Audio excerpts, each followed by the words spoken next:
Commission may be defined as remuneration of an employee or agent relating to services performed in connection with sale, purchase, collection or other type of business transactions and is usually based on the percentage of amount involved.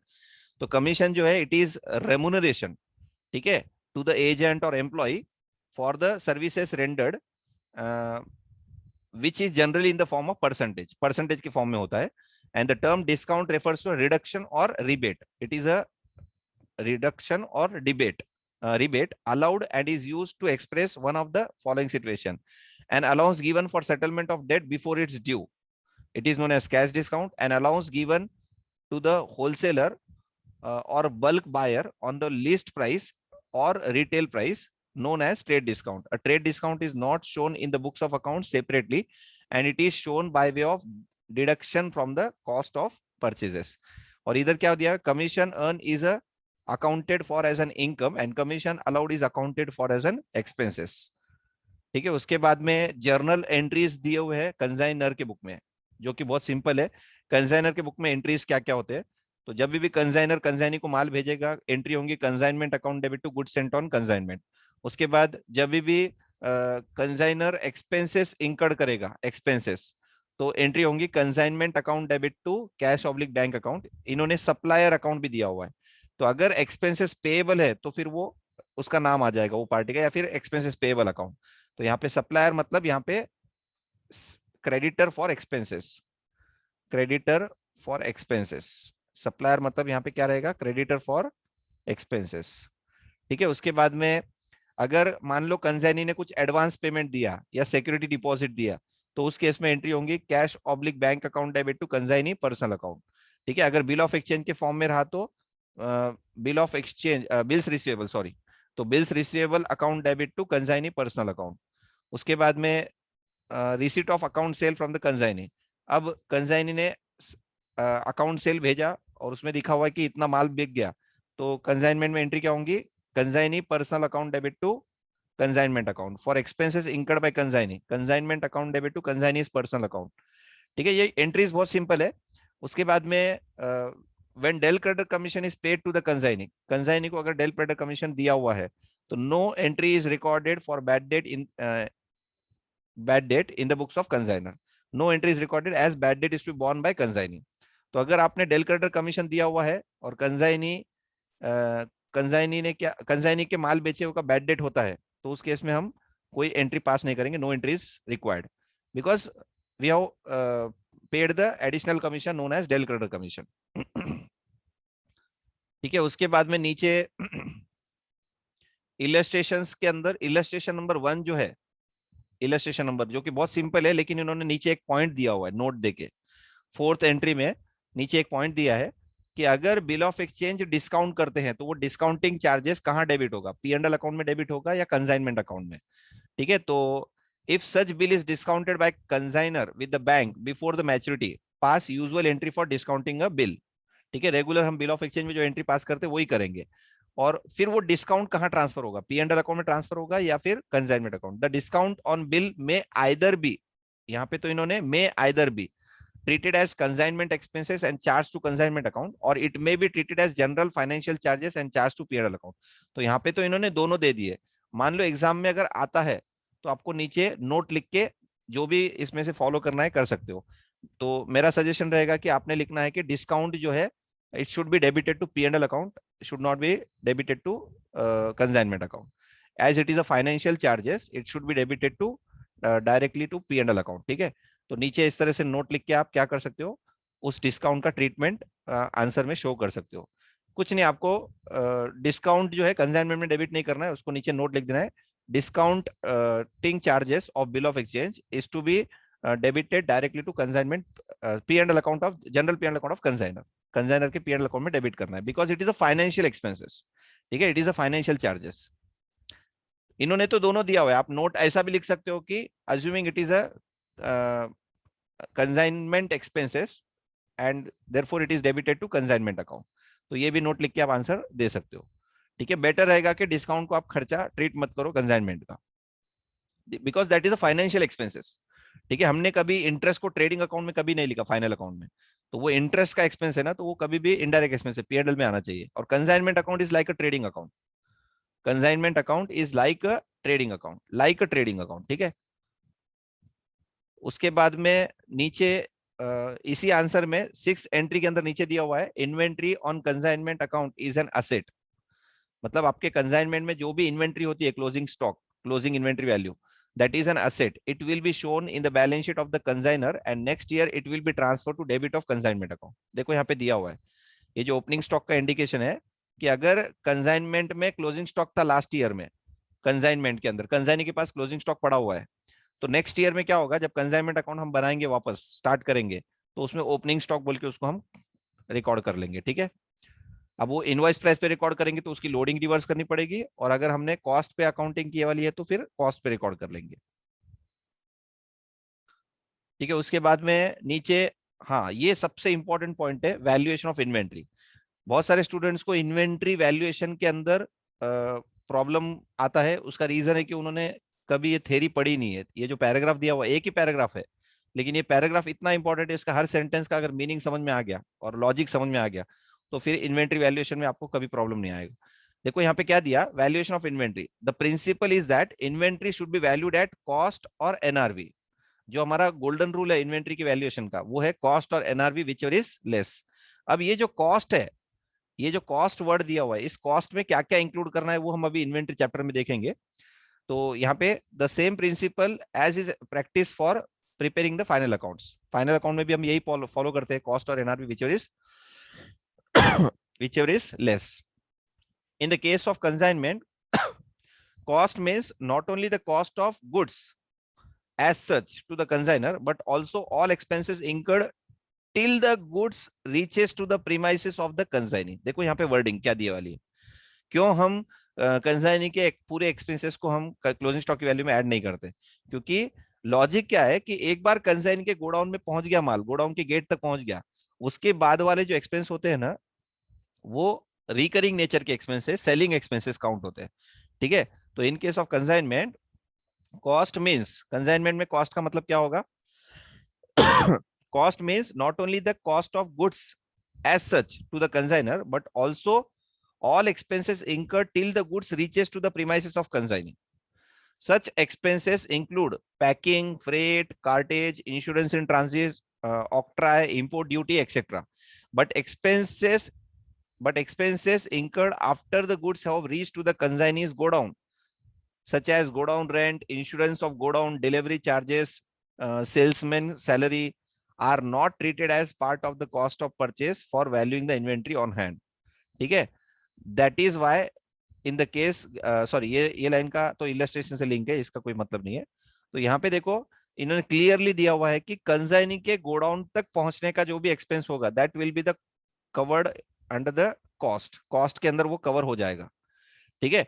तो अभी हम inventory chapter जब पढ़ेंगे तो cost के अंदर क्या क्या इंक्लूड होता है वो देखेंगे, उसमें ये भी पॉइंट आता है जो अभी हम कंसाइनमेंट में पढ़ रहे हैं कि कॉस्ट के अंदर क्या क्या होता है, क्या क्या इंक्लूड होता है, ठीक है।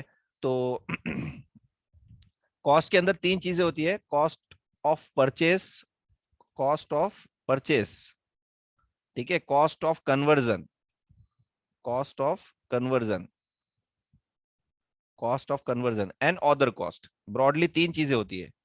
तो ये अदर कॉस्ट जो है, अदर कॉस्ट, वो उसके अंदर ये पॉइंट आता है कि आपको अगर इन्वेंट्री को जहां पे सेल होने वाला है वहां पे सेंड करने के लिए कुछ एक्सपेंस इंकर्ड होते हैं, that will be covered under the cost of inventory, उसको कॉस्ट ऑफ इन्वेंट्री में कवर किया हुआ है। अदर कॉस्ट के अंदर क्या है, to bring the inventory to their present location and condition, ऐसा बोल के कुछ वर्डिंग दिया हुआ है।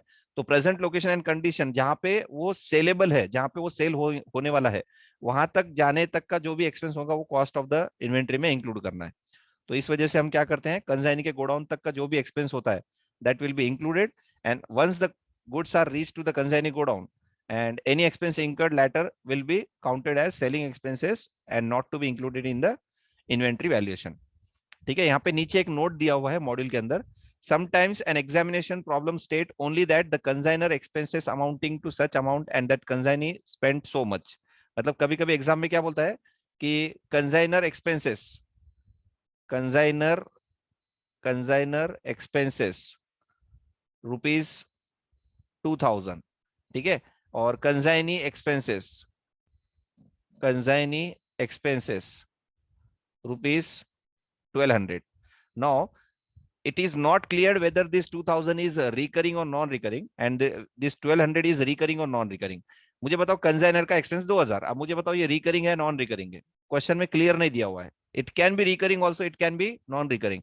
सिमिलरली कंजाइनी का एक्सपेंस 1200 रुपए, वेदर इट इज रिकरिंग और नॉन रिकरिंग. ये कंजाइनी के गोडाउन के गेट के पहले का एक्सपेंस है या गोडाउन के गेट के बाद वाला एक्सपेंस है.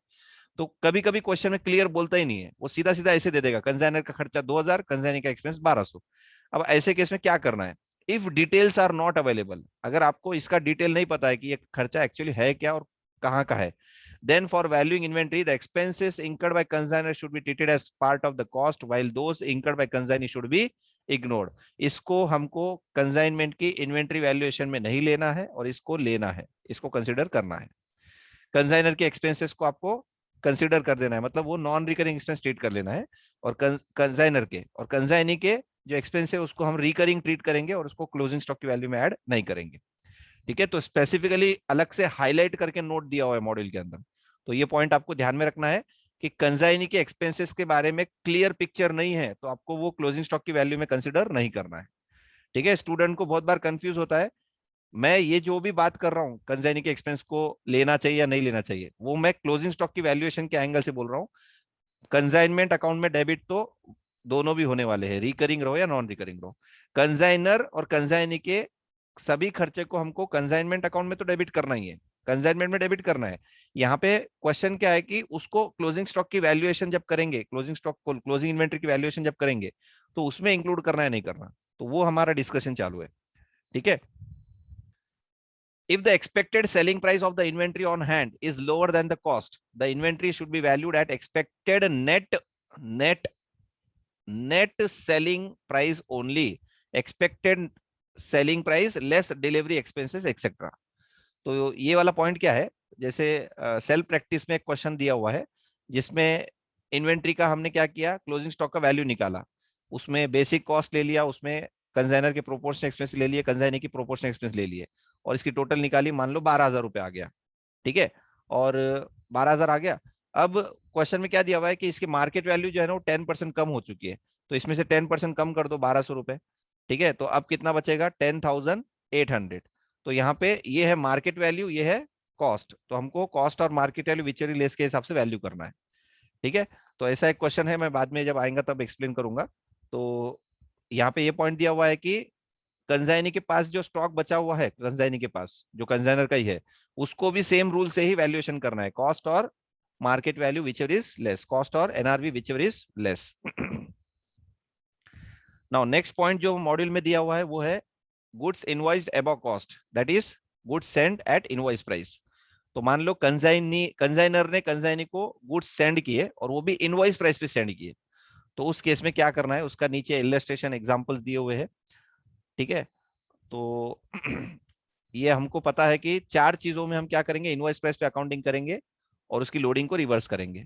Opening stock, closing stock, goods send by consignor to consignee और goods return by consignee to consignor.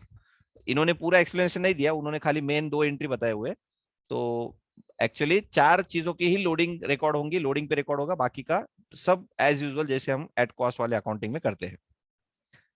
ठीक है, उसके बाद में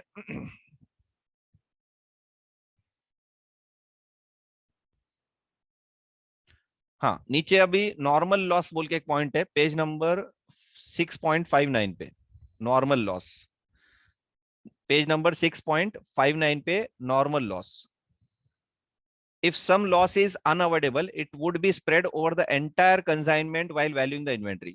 देखो, अगर आपने थ्योरी अच्छे से पढ़ी और उसको समझ के लिया तो फिर आपको प्रैक्टिकल में ज्यादा प्रॉब्लम नहीं आएगा. डायरेक्टली स्टूडेंट्स क्या करते हैं, प्रैक्टिकल समझने की कोशिश करते हैं. तो पहले मुझे क्या बोलना है, आप थ्योरी परफेक्ट समझो, थ्योरी में अगर ब्रॉडली आपको माइंड में आइडिया भी आ गया तो आपको फिर प्रैक्टिकल में एप्लीकेशन उसका करने आ जाएगा.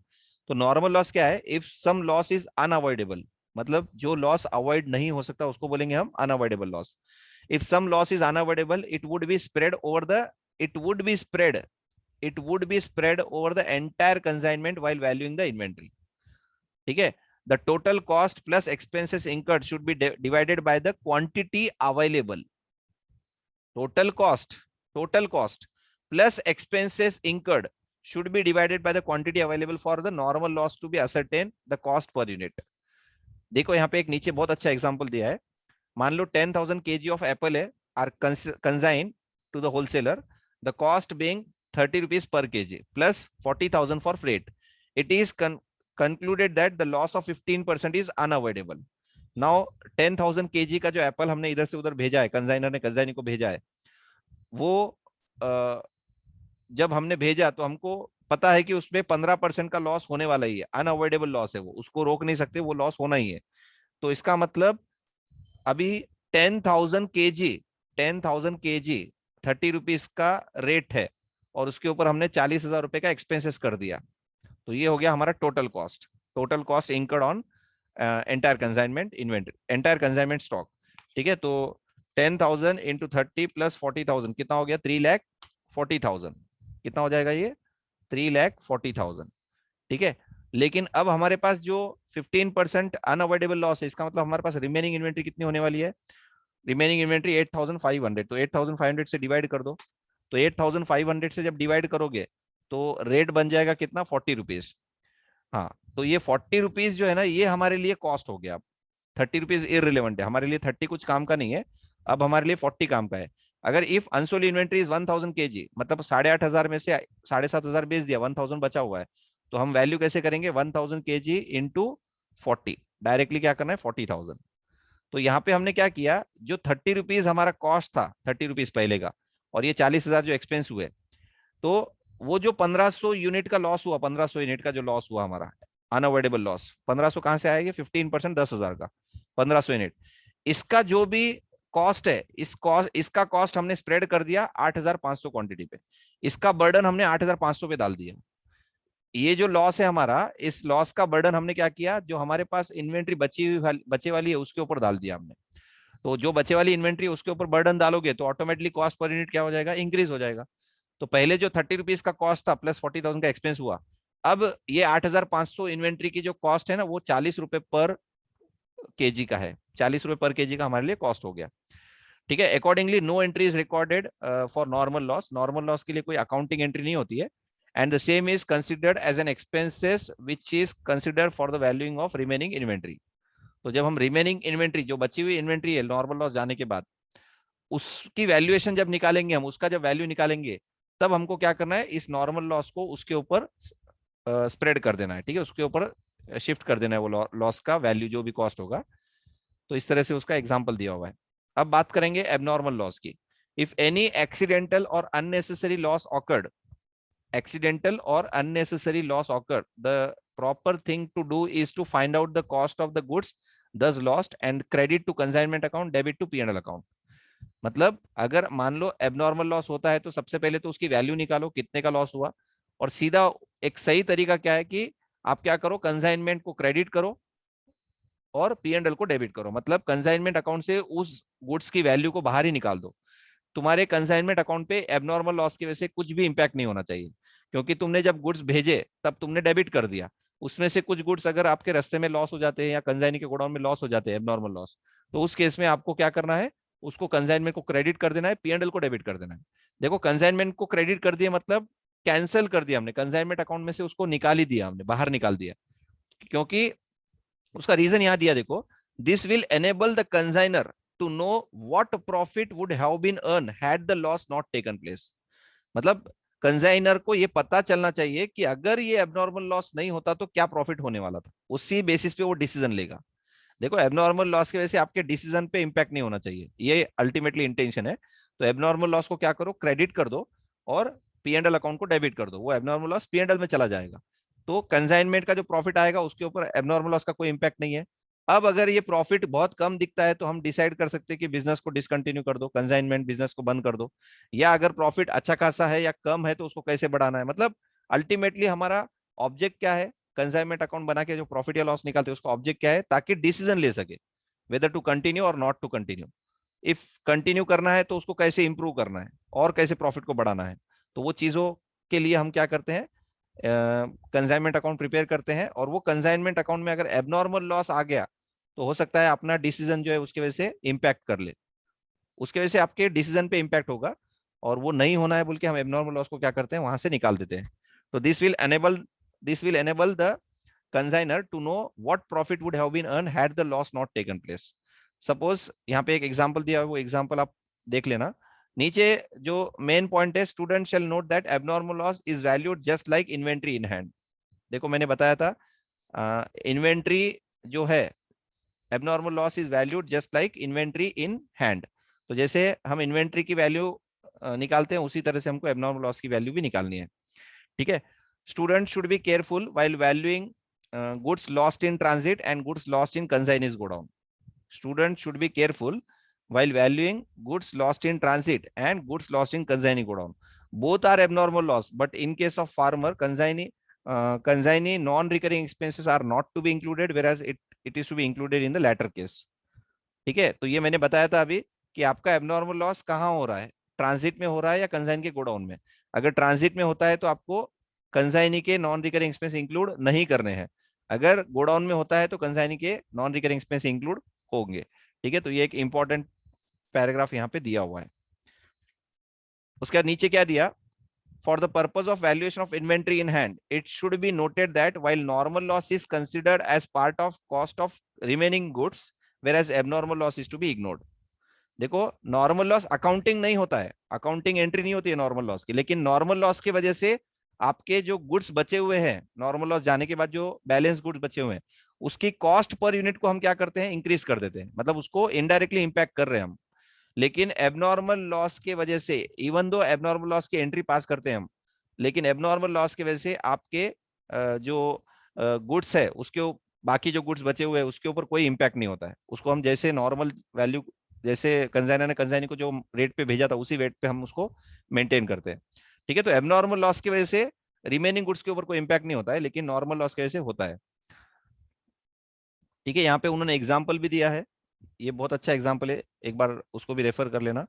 It is clear from the above example that abnormal loss will not have impact on per unit cost. However, per unit cost will change due to normal cost, normal loss, as normal loss, as the remaining quantity will absorb cost of normal loss, whereas abnormal loss will immediately expensed off to P&L account. ठीक है। तो remaining quantity जो है वो absorb करता है normal loss के cost को, बट एबनॉर्मल लॉस को हम क्या ट्रीट कर देते हैं, एक्सपेंसेस ट्रीट कर देते हैं, इमीडिएटली उसको राइट ऑफ कर देते हैं P&L अकाउंट। देखो यहाँ पे नॉर्मल लॉस और एबनॉर्मल लॉस का डिस्टिंक्शन बिटवीन दिया हुआ है, जिसमें मैंने की पॉइंट्स को हाईलाइट किया हुआ है। Normal loss occur due to inherent nature. ठीक है। उस गुड्स का नेचर ही उस तरह का है कि उसका उसको हम नॉर्मल लॉस बोल सकते हैं, जैसे leakage, evaporation, loss of perishable goods, loss of perishable goods. तो एग्जाम में अगर नॉर्मल लॉस क्लियरली नहीं बोलता है, ध्यान से सुनना यहाँ पे, अगर एग्जाम में नॉर्मल लॉस क्लियरली नहीं बोलता है बट वर्ड यूज करता है कि due to leakage, due to evaporation या due to perishable goods nature, तो आपको उसको नोट लिख के नॉर्मल लॉस ही ट्रीट करना है। ठीक है। क्वेश्चन में लॉस के बारे में कुछ नहीं बोला तो एबनॉर्मल लॉस लेना ऐसा नहीं है, बट अगर वर्ड लीकेज के बारे में कुछ बोलता है या इवेपोरेशन के बारे वर्ड वर्ड यूज करता है, वो loss due to evaporation, loss due to leakage, तो उसने नहीं बोला है कि एबनॉर्मल या नॉर्मल है, लेकिन हमको उसको क्या ट्रीट करना है, नॉर्मल लॉस ट्रीट करना है, नीचे नोट लिखना है उसका। ठीक है। तो ये वर्ड याद रखना है आपको, leakage, evaporation, loss of perishable goods etcetera. और abnormal loss occur mainly because of the unforeseen event, accidental और नेचुरल कैलमिटीज एक्सेट्रा। तो जैसे फायर की वजह से लॉस हो गया या एक्सीडेंट की वजह से लॉस हुआ। ठीक है। तो ये जो है ऑलवेज एबनॉर्मल लॉस है, इसको नॉर्मल लॉस का नोट मत लिखो। ठीक है। एक्सीडेंट होना ये कोई नॉर्मल नहीं होता है, मतलब ये हर बार एक्सीडेंट होता है ऐसा जरूरी नहीं है। ठीक है।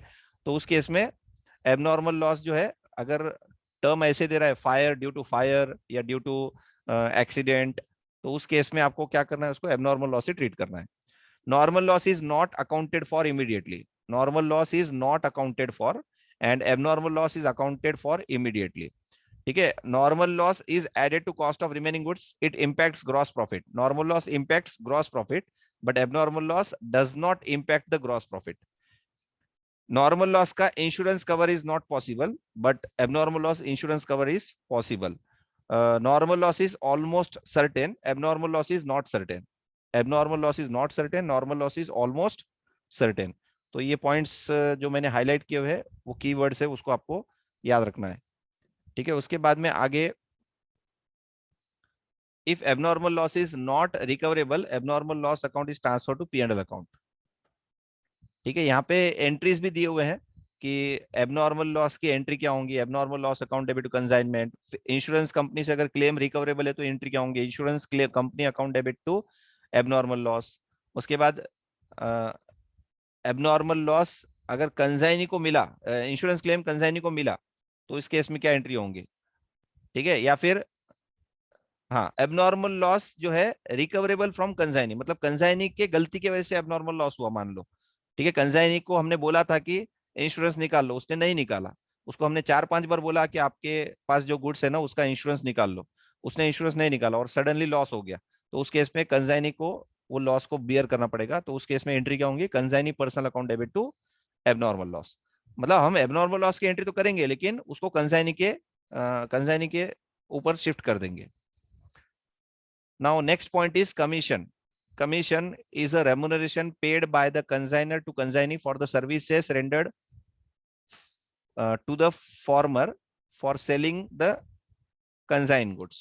ठीक है, कमीशन क्या है, it is a remuneration paid by consignor to consignee for the services rendered. ठीक है, there are 3 types of commission. One is ordinary commission, second is del credere commission and third is overriding. Ordinary commission, तो अगर question में सिर्फ commission बोला तो वो ordinary commission ही है। ठीक है, बट ऑर्डिनरी कमीशन का एक डिसएडवांटेज क्या है, it will not protect the consignor from bad debt loss. Ordinary commission से बैड डेट का लॉस कंसाइनर को ही बियर करना पड़ेगा, कंसाइनर उससे बचेगा नहीं। ठीक है, डेल क्रेडिटर कमीशन पर्पस क्या है, to increase the sale and to encourage the consignor to make the credit sale. Purpose of del credere commission is to increase the sale and to encourage the consignor to make the credit sale. ठीक है, और unless otherwise stated, याद रखना, consign del credere commission is calculated on total sale by default and calculate on credit sale if clearly given. अगर clearly दिया हुआ है कि क्रेडिट सेल पे निकालो तो फिर क्रेडिट सेल पे निकालेंगे। ओवरराइडिंग कमीशन, ये एक्स्ट्रा कमीशन है। Extra commission to promote sales at a higher price than the specified or to encourage the consignee to put the hard work in the introducing a new product in the market. तो generally overriding commission जो होता है वो एक तो price बढ़ा के cell करने के लिए हम ऑफर करते हैं सामने वाले को, कंसाइनी को, या तो फिर अगर नया प्रोडक्ट है और मार्केट में कस्टमर्स को एक्सप्लेनेशन बहुत ज्यादा देना पड़ेगा उसके लिए, ताकि वो कंसाइनी सेल कर सके, तो उस केस में जो हार्ड वर्क लगेगा उसके लिए हम जो कमीशन दे रहे हैं उसको भी क्या बोलेंगे हम, ओवरराइडिंग कमीशन। ठीक है, उसके बाद नेक्स्ट पॉइंट जो है ये प्रैक्टिकल क्वेश्चंस में न तो मॉड्यूल में कहीं दिया हुआ है न तो अपने क्लास के नोट्स में है। तो ऐसे पॉइंट्स जो क्लास नोट्स में भी नहीं है और मॉड्यूल में भी नहीं है, that all points are very important. ठीक है, तो ये इंपॉर्टेंट पॉइंट है। क्या इंपॉर्टेंट है इसमें, कि अगर कंसाइनी ने माल वापस कर दिया कंसाइनर को, देखो ये पॉइंट मैं क्या बता रहा हूं, कि कंसाइनी ने माल वापस कर दिया कंसाइनर को, तो उस केस में उसकी वैल्यूएशन कैसे होंगी। कंसाइनर के पास जब वैल्यू करेंगे ना, कंसाइनर के पास खुद के पास जब आ गया माल, तो उन्होंने जब क्लोजिंग स्टॉक की वैल्यू करेगा तब उसको कौन सी वैल्यू पे वैल्यू करेंगे। Consign goods can be return by consignee because of many reasons like poor quality और not up to the specimen और destroyed in transit. In such a situation, the question arises, what is the valuation of return goods? What is the valuation of return goods? Consigned goods returned by consignee to the consigner are valued at a price at which it was consigned to the consignee. क्या दिया हुआ है कि उसकी valuation क्या रहेगी, consign goods return by consignee, consigned goods return by consignee to the consignor are valued at a price which it was consigned to the consignee. तो जो प्राइस पे कंसाइनर ने कंसाइनी को भेजा था इनिशियली, उसी प्राइस पे उसकी वैल्यूएशन करनी है। Expenses incurred by the consignee to send those goods back to the consigner are not to be taken into consideration while valuing it, because the goods were already in a saleable condition and location, and changing the location back from the consignee to consigner is not the cost which must have been incurred to sell the goods. This is generally called secondary freight. इसको accounting के अंदर क्या बोला जाता है, secondary freight. एक ही goods के ऊपर दूसरी बार फ्रेट लग चुका है। ठीक है, तो दूसरी बार फ्रेट लगा है ना, तो उसको हम कॉस्ट में ऐड नहीं कर सकते। ठीक है, तो जैसे हम पहले वैल्यू करते थे कॉस्ट का, वैसे ही वैल्यू करना है। वो जो सेकेंड टाइम इंकर्ड हुआ expenses that is to be excluded while calculating the value of that particular return goods. उसके बाद में अकाउंट सेल, ये एक क्वेश्चन जो है शॉर्ट नोट में पॉसिबल है 4 मार्क्स के लिए, कि write a note on account sale. तो account sale it is a periodical summary statement send by consignee to consignor.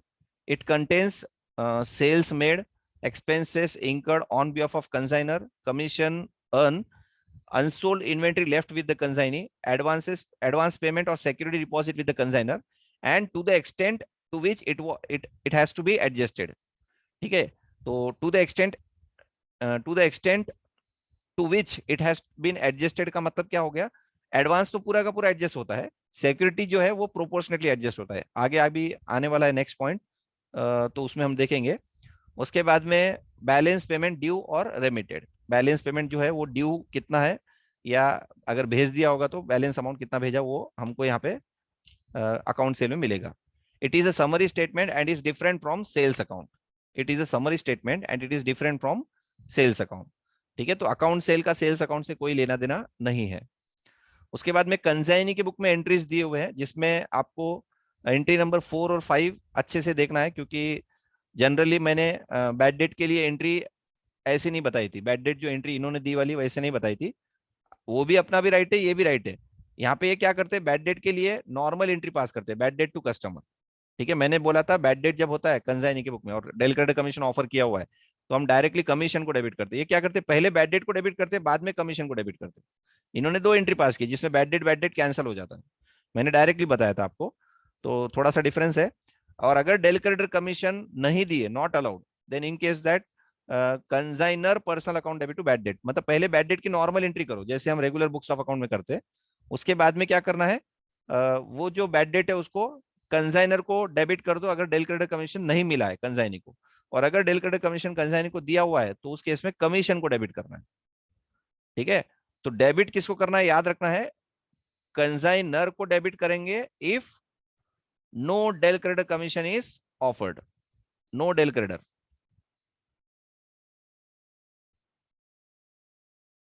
No del credere consignor account debit. ठीक है, डेल क्रेडिट, डेल क्रेडिट, तो उस case में commission account debit, commission earn account debit बोलो या commission account debit करना है। ठीक है, तो ये एक याद रखना है। उसके बाद एग्जांपल्स दिए हुए हैं नीचे, इलस्ट्रेशंस।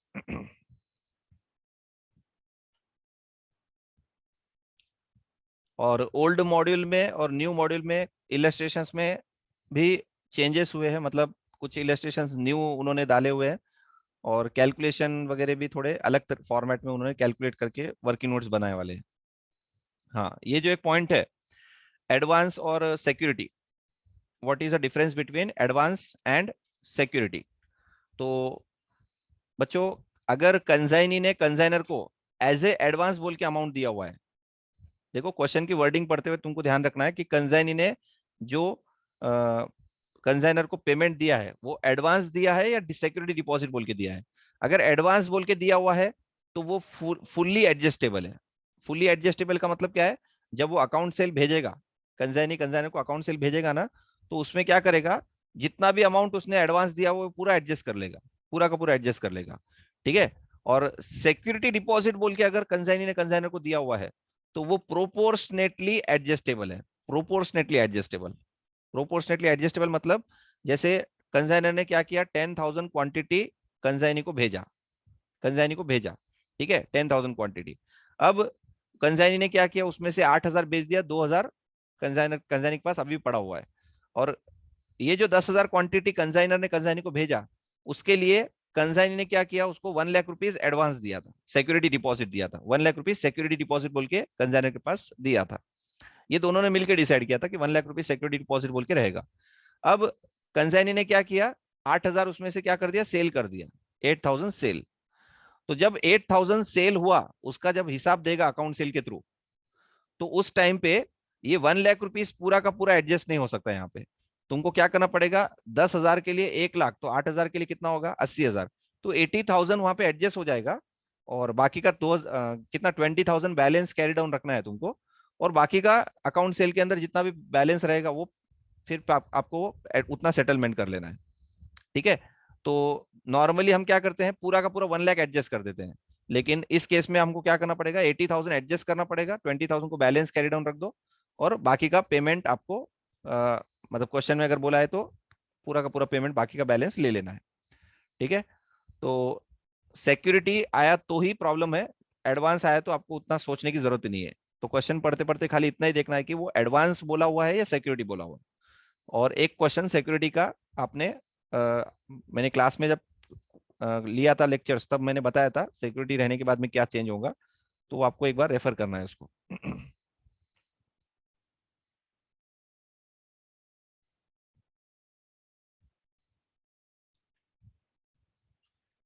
ठीक है, इन्होंने जब भी कंजाइनी का अकाउंट बनाया हुआ है आंसर में, तब इन्होंने क्या किया है, अगर क्वेश्चन में स्पेसिफिकली नहीं दिया है तो उसको उन्होंने कंजाइनी अकाउंट में जो बैलेंसिंग फिगर है उसको नीचे नोट लिख के उन्होंने लिखा हुआ है, जैसे हमने भी क्लास में लिखा था कि it is assume that agent has remitted the amount due from her. मतलब यहाँ पे मिस गीता जो है कंजाइनी है, तो आखिरी में ये अकाउंट सेल जब आएगा अपने पास तो उसने बैलेंस अमाउंट जो है अपने को भेज दिया, ऐसा हम अज्यूम करेंगे। It is assume that the agent has remitted the amount due from her. एक क्वेश्चन में उसने लिखा है कि अज्यूमिंग दैट, देखो इस क्वेश्चन में दे दिया, ये इलस्ट्रेशन नंबर 6 जो है इसमें दे दिया, assuming that the consignee has paid the amount due from him. उसके बाद नीचे एक इलस्ट्रेशन है जिसमें, हाँ यहाँ पे देखो इलस्ट्रेशन नंबर 7, इलस्ट्रेशन 7 के अंदर उन्होंने क्या किया, सुंदरम अकाउंट के अंदर बैलेंस कैरी डाउन लिखा, और नीचे नोट क्या लिखा, it is assume that the balance 8,50,500 is not yet paid. तो अजम्पशन, आप पेमेंट कर दिया है कंसाइनी ने ऐसा भी लिख सकते हो, पेमेंट नहीं किया है ऐसा भी लिख सकते हो, दोनों भी करेक्ट है। तो आपको बैलेंस कैरी डाउन लिखना है तो बैलेंस कैरी डाउन लिखो, या बाय बैंक लिखना है तो बाय बैंक लिखो। और अगर क्वेश्चन में स्पेसिफिकली बोलता है कि कंसाइनी ने नेसेसरी अमाउंट पेड कर दिया, तो उस केस में आपको बैंक ही लिखना पड़ेगा। ठीक है, या फिर अगर क्वेश्चन में स्पेसिफिकली बोल देता है कि consignee has not remitted the balance at the time of sending the account sale, तो उस केस में आपको बैलेंस कैरी डाउन लिखना है विदाउट राइटिंग अजम्पशन, अजम्पशन की वहां पे जरूरत नहीं है फिर। ठीक है, हाँ उसके बाद में abnormal loss is always calculated at cost even if the invoice price of goods. हाँ ये एक अच्छा पॉइंट है कि एबनॉर्मल लॉस की जब वैल्यूएशन निकालेंगे हम, तो अकाउंटिंग एट इनवॉइस प्राइस रहो या अकाउंटिंग एट कॉस्ट रहो, उसकी वैल्यू हम ऑलवेज किस पे निकालेंगे, एट कॉस्ट पे निकालेंगे। क्योंकि मैंने बोला था एट इनवॉइस प्राइस जब अकाउंटिंग करेंगे हम, तो चार ही चीजों को इनवॉइस प्राइस पे रिकॉर्ड करेंगे, opening stock, closing stock, goods send by consignor to consignee, और goods return by consignee to consignor. तो यहाँ पे एबनॉर्मल लॉस की बात चालू है, तो abnormal loss is always valued at cost. ठीक है, एबनॉर्मल लॉस को हम लोडिंग पे कभी वैल्यू नहीं करेंगे, abnormal loss is always calculated at cost even if the invoice price of goods is given. ठीक है, and valuation of inventory always valued at invoice price if the valuation price invoice price is given. अगर मान लो आप invoice price पे accounting करते हो, invoice price पे accounting करते हो, तो आपको क्लोजिंग स्टॉक की वैल्यू को इनवॉइस प्राइस पे ही करना है। ठीक है, कुछ स्टूडेंट्स ने मुझे पूछा था कि सर अगर स्टॉक रिजर्व नहीं बनाया हमने और इन्वेंट्री की वैल्यू को डायरेक्टली हमने कॉस्ट पे निकाल के रखा, तो आंसर में तो कोई चेंज नहीं होगा, तो क्या वैसे कर सकते हैं क्या?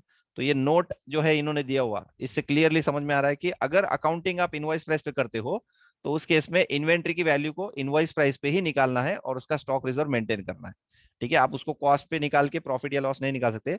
इंटेंशन अपना प्रॉफिट या लॉस करेक्ट निकालना नहीं है, इंटेंशन है जो सही है वो करना है हमको। ठीक है, जो सही है वो करना है, ना कि प्रॉफिट या लॉस करेक्ट निकालना। प्रॉफिट या लॉस तो करेक्ट आ भी गया, लेकिन आप गलत तरह से प्रॉफिट या लॉस करेक्ट निकाल रहे हो, तो फिर उसके मार्क्स आपके कटेंगे। ठीक है, उसके बाद नीचे एक इलस्ट्रेशन नंबर 1 जो है, इलस्ट्रेशन 1, सॉरी प्रैक्टिकल क्वेश्चन में क्वेश्चन नंबर 1, तो प्रैक्टिकल क्वेश्चन में क्वेश्चन नंबर 1 का जो आंसर है, आंसर उसमें उन्होंने नीचे ये जो इन्वेंट्री ऑन कंसाइनमेंट, इसकी जो वैल्यू निकाली है, देखो कॉस्ट ऑफ कंसाइनमेंट इन्वेंट्री कितना है, कॉस्ट ऑफ कंसाइनमेंट इन्वेंट्री कितना है, 30,000, add add expenses of consignor. ठीक है, ये एक्सपेंसेस ऐड हो गए। उसके बाद में एक्चुअली ये कॉस्ट ऑफ कंसाइनमेंट इन्वेंट्री दिया हुआ है, that is actually invoice price of consignment inventory. देखो यहाँ पे क्वेश्चन के अंदर, क्वेश्चन निकालो क्वेश्चन नंबर 1, उसमें क्या दिया, X of Delhi purchase 10,000 metres of cloth for 2 lakh, of which 5,000 metre were sent to on consignment to Y of Agra at a selling price of 30 per metre. देखो उसने खरीदा कितने में, 10,000 मीटर 2 लाख में, तो ये हो गया 20 रुपीज के हिसाब से। बट इसने भेजा कितने में, 30 रुपीज में। तो इसका मतलब ये लोडिंग वाला प्राइस है, 30 रुपीज जो है वो लोडिंग वाला प्राइस है, 10 रुपये उसके अंदर लोडिंग है। ठीक है, तो इसके आंसर में इसने क्या किया, कंसाइनमेंट मतलब inventory on consignment, invoice price of consignment inventory is 1,000 metre, इसके पास क्लोजिंग स्टॉक है तो 30,000, add expenses of consignor 5,500 into 1/5। ठीक है, ये ऐड कर दिया तो ये हो गया 31,100 लेस रिडक्शन। अब क्वेश्चन में क्या दिया हुआ है कि मार्केट वैल्यू जो है 10% से फॉल हो गई है मार्केट वैल्यू। तो यहाँ पे इन्होंने क्या किया, ये जो 20,000 प्लस 1100 उसका 10% निकाल के माइनस किया है, मतलब ये कॉस्ट एक्चुअल कॉस्ट निकाला और ये एक्सपेंसेस, कॉस्ट प्लस एक्सपेंसेस का 10% निकाल के उन्होंने लेस किया, और लोडिंग को 10,000 ही रखा उसने, लोडिंग को कम नहीं किया बोलने का मतलब। तो इसको हम एक और तरीके से सॉल्व कर सकते हैं, 30,000 रुपीज ये एज इट इज लिख दो, इसमें 1100 ऐड कर दो, तो ये हो गया 31,100, यहां तक तो सेम है। अब मैं क्या करूंगा, 10% 3,100, 3,110 माइनस करूंगा किसका, 31,100 का। तो सिंपली अब मेरा कितना बैलेंस बचेगा, 27,990। तो अब मैं जो लोडिंग लिखूंगा, इसके अंदर लोडिंग कितना है मालूम क्या, 9,000 लोडिंग है। तो 28,990 माइनस 10,000 करेंगे तो ये दोनों का डिफरेंस कितना है, 18,990। और यहाँ पे भी दोनों का डिफरेंस कितना है, 18,990। तो आप आंसर के अंदर, ये जो आंसर है इसमें, इसमें यहाँ पे 27,990 भी लिख सकते हो, और इसको 9,000 भी लिख सकते हो, लोडिंग को 9,000। ठीक है, ये भी बिल्कुल करेक्ट है। और इन्होंने जो दिया हुआ है वो भी राइट है। उन्होंने क्या किया, लोडिंग को 10% से कम नहीं किया, बाकी जो कॉस्ट है उस कॉस्ट को 10% से कम किया हुआ है। ठीक है, तो हम भी वही कर रहे हैं, हम भी क्या करें, 27,790, अभी मैं नेट अमाउंट निकालू तो वही आएगा, 27,990 माइनस 9,000 कर लो, तो इसका कॉस्ट कितना आ जाएगा, 18,990। ठीक है, और इन्होंने जो किया हुआ है 28,990 माइनस 10,000, तो इसका भी आंसर कितना आ रहा है, 18,990। तो अल्टीमेटली बैलेंस शीट के अंदर तो हमको 18,990 लिखना है आउटर में। बैलेंस शीट के अंदर क्या करेंगे, जो भी हमने वैल्यू निकाली है क्लोजिंग इन्वेंट्री की उसको इनर में लिखेंगे, लेस स्टॉक रिजर्व माइनस करेंगे। अब स्टॉक रिजर्व तुम 9,000 माइनस करना है तो 27,990 आपकी इन्वेंट्री की वैल्यू रहेगी, और अगर आपको 10,000 माइनस करना है तो 28,990 इन्वेंट्री की वैल्यू रहेगी। ठीक है, तो दोनों भी तरीके से एकदम करेक्ट आंसर है, ये वाला भी करेक्ट है और इंस्टीट्यूट ने जो आंसर दिया हुआ है वो भी करेक्ट है। ठीक है, तो क्वेश्चन के अंदर ही दिया हुआ है, क्वेश्चन के अंदर स्पेसिफिकली दिया हुआ है हमको कि owing to fall in the market value, the inventory of cloth in hand is to be reduced by 10%. Inventory of cloth in hand is to be reduced by 10% owing to fall in the market price. तो हम जैसे normally inventory की value निकालते हैं वैसे ही निकालो, उसका 10% कम कर दो। तो सिंपली आप जब 10% नॉर्मल इन्वेंट्री की वैल्यू जैसे हम निकालते हैं वैसे निकाल के कम करते हो, तो सिंपली आपने क्या किया, इनडायरेक्टली इनवॉइस प्राइस पे भी 10% कम कर दिया, और उसके जो रियल कॉस्ट है उसके उसके अंदर भी 10% कम कर दिया। ठीक है, तो प्रेजेंटेशन दोनों भी करेक्ट है।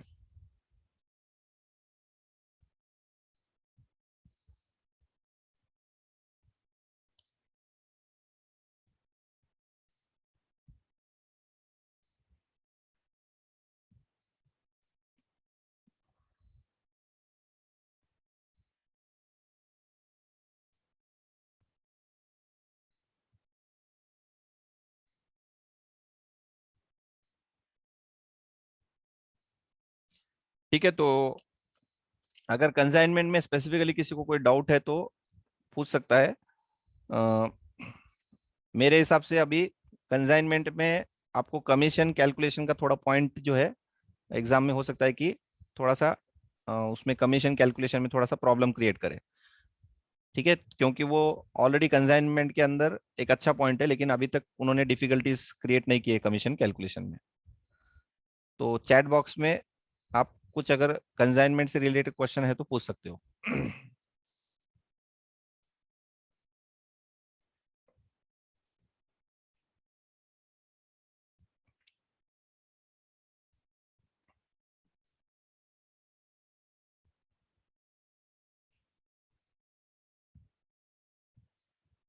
प्रैक्टिकल प्रॉब्लम में 4th number.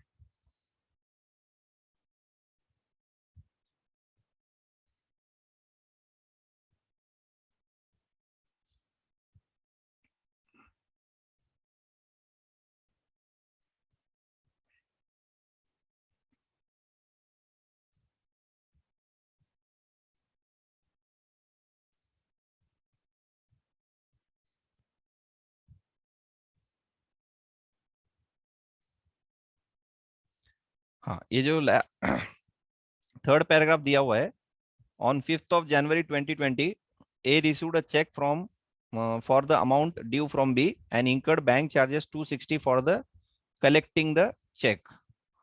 The amount was credited by the bank on 9th of January 2020.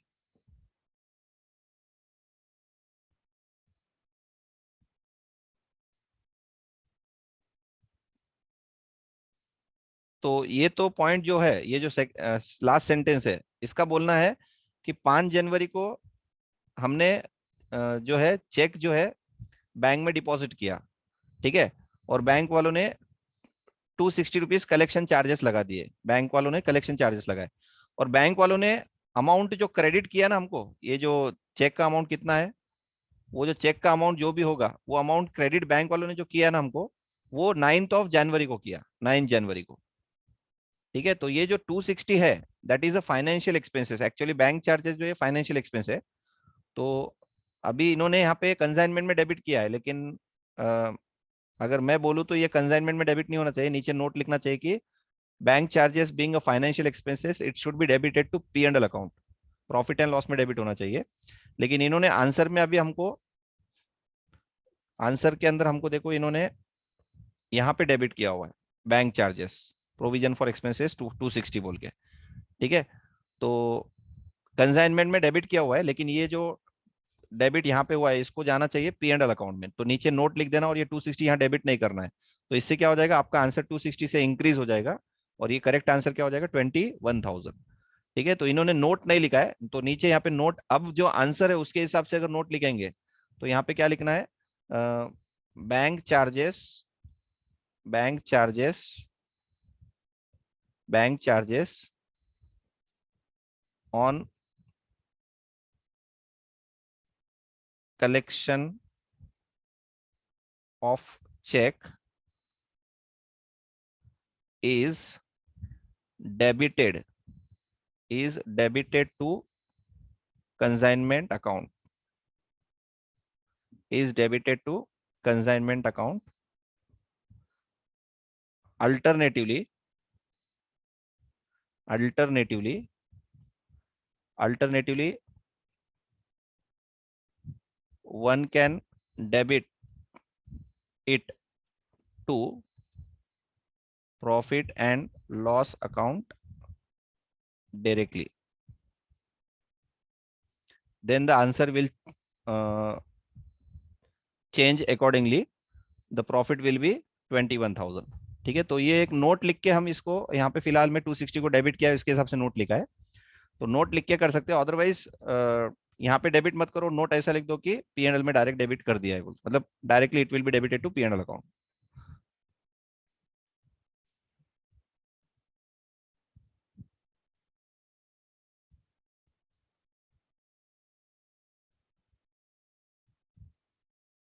Loading and inventory reserve,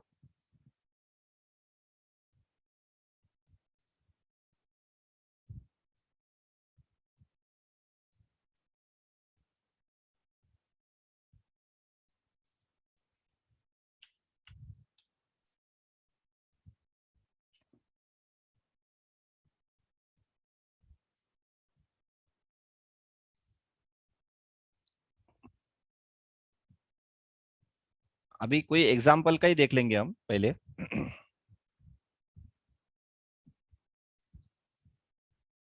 नहीं तो पूरा क्वेश्चन पढ़ना पड़ेगा उसके लिए, ठीक है। कंसाइनमेंट अकाउंट के अंदर,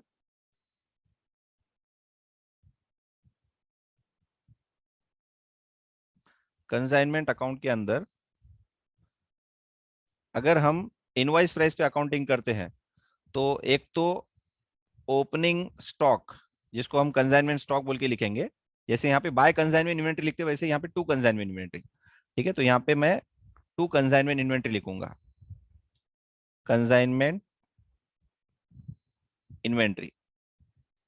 ठीक है, इट इज ओपनिंग इन्वेंट्री, तो ये हम आईपी पे रिकॉर्ड करेंगे, इनवॉइस प्राइस पे, और इधर साइड में उसका क्या करेंगे, स्टॉक रिजर्व, स्टॉक रिजर्व।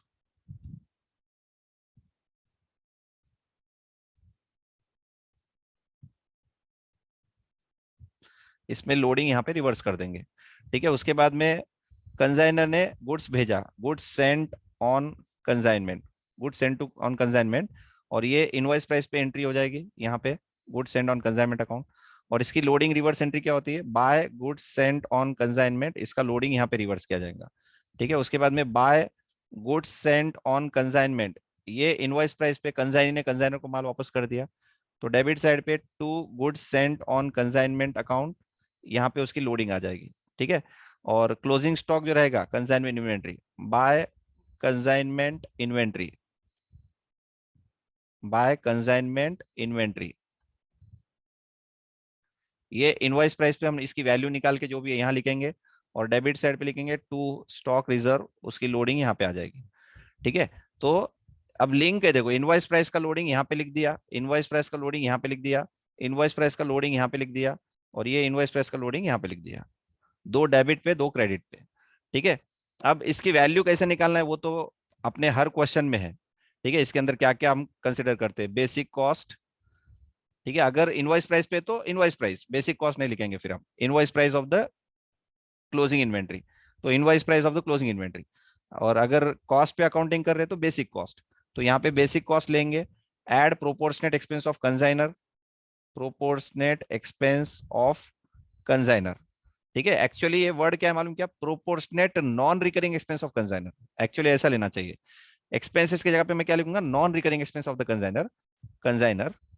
ठीक है, और उसी तरह से proportionate non recurring expense of the consignee, proportionate non recurring expense of the consignee, non recurring expense of consignee. ठीक है, तो यहाँ पे जो भी अमाउंट आ जाएगा वो लिखना है, यहाँ पे भी जो भी अमाउंट आया वो लिखना है, और इसकी टोटल करना है, that will become inventory value. अब अगर ये बेसिक कॉस्ट की जगह पे इनवॉइस प्राइस है, invoice price of consignment inventory, तो हम क्या करते हैं, क्वांटिटी मल्टीप्लाई पे आईपी करेंगे, जो भी क्वांटिटी, मान लो 1000 क्वांटिटी है, तो 1000 क्वांटिटी इंटू 80 के गुड्स हमने 100 में भेजे सपोज, तो 100 रुपीज से मल्टीप्लाई करेंगे, 1000 इंटू 100 कितना हो गया, 1 लाख, तो यहाँ पे आ जाएगा 1 लाख रुपीज। उसमें प्रोपोर्शन एक्सपेंस ऐड कर दो, उसमें प्रोपोर्शन एक्सपेंस कंसाइनी के ऐड कर दो, नॉन रिकरिंग नॉन रिकरिंग, तो इसकी टोटल कर देंगे। ठीक है, अब यहाँ जो टोटल आएगी वो टोटल यहाँ पे लिख देंगे हम, इसको बोलते हैं inventory valued at invoice price. अब ये 1 लाख में लोडिंग कितना है मुझे बताओ, 100 रुपीज में हमने वैल्यू किया, जबकि 80 रुपीज के गुड्स है, तो यहाँ पे 20 रुपीज का लोडिंग है, 20 इंटू 1000 कितना हो गया, 20,000, तो यहाँ पे स्टॉक रिजर्व बोल के कितना आ जाएगा, 20,000, यहाँ पे 20,000 आ जाएगा।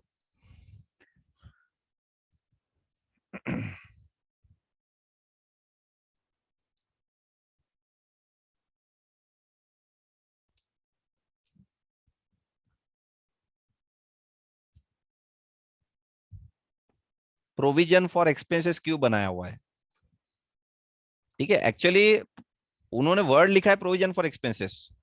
ठीक है, हो सकता है कि प्रोविजन फॉर एक्सपेंस कब लिखते हैं, जब मान लो बैंक वाले ने 260 रुपीज चार्जेस लगाए, जबकि कंसाइनर को पता है कि चेक बैंक वालों ने कलेक्ट किया, उसके कोई चार्जेस नहीं लगने चाहिए। ठीक है, तो अभी बैंक वालों ने कलेक्शन चार्जेस लगा दिए, चेक के कलेक्शन चार्जेस। अब कंसाइनर को ऐसे लगता है कि मैं बैंक में अगर एप्लीकेशन दूं कि ये चार्जेस क्यों लगाए, ये चार्जेस अनवांटेड है, मतलब इसकी जरूरत नहीं है, चार्जेस की ये लगते नहीं है, बैंक के अकाउंट ओपन करते वक्त हमको बताया गया कि ऐसे कुछ चार्जेस नहीं लगेंगे। तो ऐसे अगर कुछ होगा तो फिर वो वर्ड प्रोविजन फॉर एक्सपेंस, मतलब उसको एक्सपेंस से रिकॉर्ड नहीं कर रहा है, वो प्रोविजन बोल के रिकॉर्ड कर रहा है, क्योंकि वो चार्जेस कम भी हो सकते हैं, 260 की जगह पे वो हो सकता है कि वो 20-30 रुपीज भी हो जाए, या फिर उसको लग रहा है कि वो चार्जेस हट जाएंगे, तो उसके लिए वो टेम्पररी वर्ड यूज कर रहा है, प्रोविजन फॉर एक्सपेंस, बट उतना क्वेश्चन में सब क्लियर नहीं किया हुआ है, तो उसके ऊपर इतना कुछ नहीं है। आप प्रोविजन फॉर एक्सपेंस की जगह पे आप डायरेक्टली बैंक चार्जेस भी लिख सकते हो, टू बैंक चार्जेस। ठीक है, consignment account debit to bank account, actually to bank मतलब क्या है, बैंक चार्जेस लग गए वैसा हो गया, तो टू बैंक बोल के आ जाना चाहिए ब्रैकेट में बैंक चार्जेस, तो 260 वैसे भी लिख सकते हो। ठीक है, प्रोविजन फॉर एक्सपेंसेस इसलिए उन्होंने लिखा होगा ताकि कंसाइनर को ऐसे लगता है कि वो रिवर्स हो सकते हैं, वो एक्सपेंसेस कम हो सकते हैं अपने बैंक में एप्लीकेशन देने के बाद, तो वो प्रोविजन फॉर एक्सपेंसेस वर्ड वहां पे फिर यूज करेंगे। जब एक्सपेंसेस कंफर्म है, कंसाइनर को भी एक्सेप्टेड है, तब एक्सपेंस लिखना है। जब कंसाइनर को एक्सपेंस हुए लेकिन कंसाइनर को एक्सेप्टेड नहीं हो एक्सपेंसेस, तो उस केस में हम उसको प्रोविजन फॉर एक्सपेंसेस बोल के भी रिकॉर्ड कर सकते हैं।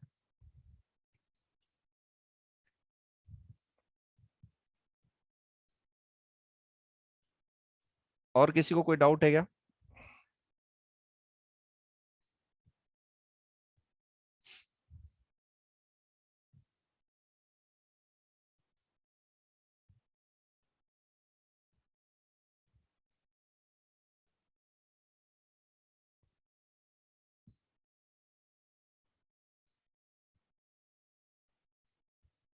यस, रिवीजन नोट्स मैं ग्रुप में सेंड करूंगा, क्योंकि अ, वो रिकॉर्डिंग करते वक्त वो पर्टिकुलर पॉइंट कवर भी नहीं हुआ। मैंने रिकॉर्डिंग बाद में ऑन किया है।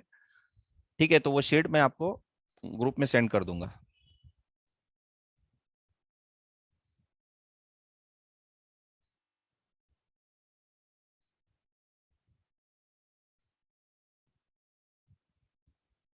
इलस्ट्रेशन नंबर 4 में इंश्योरेंस क्लेम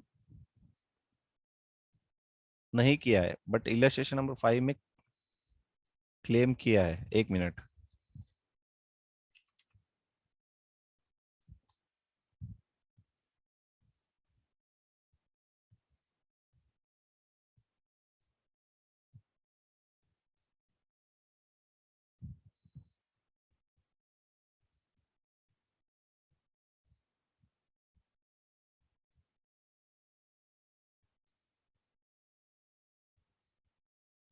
तो यहाँ पे बाय एबनॉर्मल लॉस लिख दिया उसने, और एबनॉर्मल लॉस अकाउंट अगर बनाता था यहाँ पे, abnormal loss account,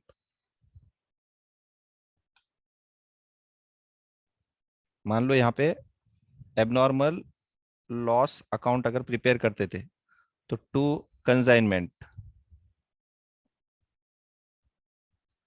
to consignment कितना, 16,150, 16,150। और यहाँ पे बाय, ऊपर क्या दिया हुआ है, insurance claim was settled, settled at 14,000। तो बाय बैंक 14,000। ठीक है, और by profit and loss account बचा हुआ 2,150। तो ये एबनॉर्मल लॉस अकाउंट इस तरह से बनना चाहिए। और नीचे फिफ्थ नंबर इलस्ट्रेशन के अंदर उसने अलग अलग से लिखा हुआ है। ठीक है, तो यहाँ पे क्या दिया नीचे, miss Rakhi lodge a claim with the insurance company which was admitted at 35,000। ठीक है, तो यहाँ पे वर्ड देखो, एडमिटेड बोला हुआ है, मतलब सेटल नहीं दिया हुआ, वहां पे सेटल बोल के दिया हुआ था। तो उससे कोई फर्क नहीं पड़ता। यहाँ पे हम क्या कर सकते हैं, यहाँ पे ये दोनों के लिए एबनॉर्मल लॉस बोल के लिख दो, और ये अमाउंट लिख दो, दोनों का मिला के कितना हो गया, 45,000, 45,545। ठीक है, और एबनॉर्मल लॉस अकाउंट अलग से बना लो, एबनॉर्मल लॉस अकाउंट अलग से बनाओ, एबनॉर्मल लॉस अकाउंट, जिसमें इधर क्या करेंगे हम, 45,000, 45,545 ये आ जाएगा लॉस। उसमें by insurance company, by bank नहीं लिखना है अब, एडमिटेड बोला हुआ है ना क्वेश्चन में। एडमिटेड मतलब उन्होंने एक्सेप्ट कर लिए कि हम इतना देंगे। तो बाय इंश्योरेंस कंपनी 35,000, और by profit and loss account कितना, 10,545, 10,545। ठीक है, तो एक काम करो, यहाँ पे बाय इंश्योरेंस कंपनी और by P and L account ऐसे दो बार में लिखा हुआ है। तो ये ऊपर वाले इलस्ट्रेशन में भी तुम क्या कर सकते हो, इलस्ट्रेशन नंबर 4 में यहाँ पे बाय एबनॉर्मल लॉस 16,000 लिखा है ना, उसकी जगह पे बाय इंश्योरेंस कंपनी बोल के लिख दो, या बाय बैंक लिखना है, सॉरी, बाय बैंक ब्रैकेट में इंश्योरेंस क्लेम। ठीक है, इंश्योरेंस क्लेम। और ये जो यहाँ पे क्रेडिट पे हमने लिखा है, ये वाला, ये दोनों अमाउंट हमको यहाँ पे लिखना है, बाय बैंक इंश्योरेंस क्लेम 14,000, 14,000, और by profit and loss account वो आ जाएगा 2,000, कितना है वो, 150, 2,150। Answer will not change, answer वही रहेगा, 14,000 अलग लिख दो, 2,150, ये भी राइट है। ठीक है, मतलब ये जो प्रॉब्लम में जिस तरह से उसने बाय एबनॉर्मल लॉस लिख के किया, वैसे हम नीचे भी कर सकते हो, और नीचे में जैसा प्रेजेंटेशन किया वैसे ऊपर भी कर सकते हो। खाली इधर बाय बैंक लिखना है, बाय इंश्योरेंस कंपनी लिखना है, वो समझो। क्योंकि क्वेश्चन में अगर सेटल्ड बोल दिया, सेटल्ड मतलब हिसाब हो गया, इंश्योरेंस कंपनी ने क्लेम दे भी दिया होगा, insurance claim was settled at 14,000। और नीचे के इसमें क्या बोला है, insurance claim, insurance company admitted a claim of 15,000। ठीक है, मतलब दे दिए ऐसा नहीं बोला हुआ है, तो इसके लिए उन्होंने इंश्योरेंस कंपनी का नाम लिखा हुआ है। ठीक है, और वो यहां नहीं लिखते हुए हम क्या कर सकते हैं, एबनॉर्मल लॉस अकाउंट में भी लिख सकते हैं, बाय इंश्योरेंस कंपनी।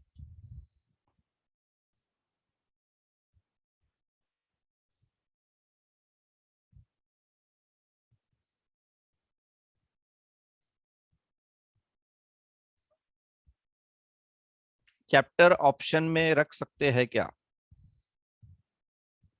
यस, पूरा इंस्टीट्यूट के दोनों मॉड्यूल आप ऑप्शन में रख सकते हो। इंस्टीट्यूट कोई उसके लिए आपको चार्ज नहीं करेगी। आपका 6 महीने अटेम्प्ट जाएगा और कुछ नहीं होगा। तो ऑप्शन क्या क्या रखना है वो आपके पास है, कोई प्रॉब्लम नहीं है, कितने भी ऑप्शन रख सकते हो आप। कंसाइनमेंट ही नहीं, बाकी भी चैप्टर्स ऑप्शन रख सकते हैं। Abnormal loss and normal loss का सीक्वेंस क्वेश्चन में देता है या फिर हमको अजम्पशन लिखना पड़ेगा? नहीं, क्वेश्चन में मोस्टली तो नहीं देगा, हमको अजम्पशन ही लिखना पड़ेगा वहां पे। क्योंकि जो नवंबर 18 का क्वेश्चन था उसमें भी उन्होंने नीचे अजम्पशन लिख के सॉल्व किया हुआ है। तो अगर हिंट देता है क्वेश्चन में तो फिर अजम्पशन की जरूरत नहीं है, फिर तो फॉलो करना पड़ेगा। ठीक है, तो इसको क्वेश्चन बनाने वाले के ऊपर है, क्वेश्चन जैसा बनाने वाला बनाएगा उसके हिसाब से। अगर क्वेश्चन में क्लियर बोल रहा है वो normal loss in transit, abnormal loss in consignee godown, तो फिर अब अजम्पशन की जरूरत ही नहीं है। ठीक है, मतलब नॉर्मल लॉस ट्रांजिट में हुआ ऐसा क्लियरली बोल रहा है, और एबनॉर्मल लॉस जो हुआ कंसाइनी के गोडाउन में हुआ, इसका मतलब नॉर्मल लॉस पहले है, एबनॉर्मल लॉस बाद में हुआ। तो क्वेश्चन में हिंट दे सकता है हमको कि अजम्पशन की जरूरत नहीं है वहां पे उस केस में। और अगर क्वेश्चन में क्लियर नहीं है कि ये दोनों भी लॉस कहाँ हुए, ट्रांजिट में हुए या कंसाइनी के गोडाउन में हुए, तो उस केस में हमारा अजम्पशन वहां पे काम करेगा।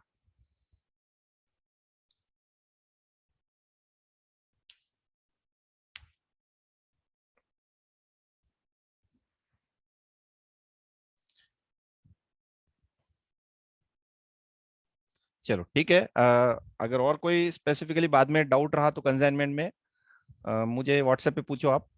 तो अभी हम स्टार्ट करेंगे इन्वेंट्री, इन्वेंट्री चैप्टर स्टार्ट करेंगे।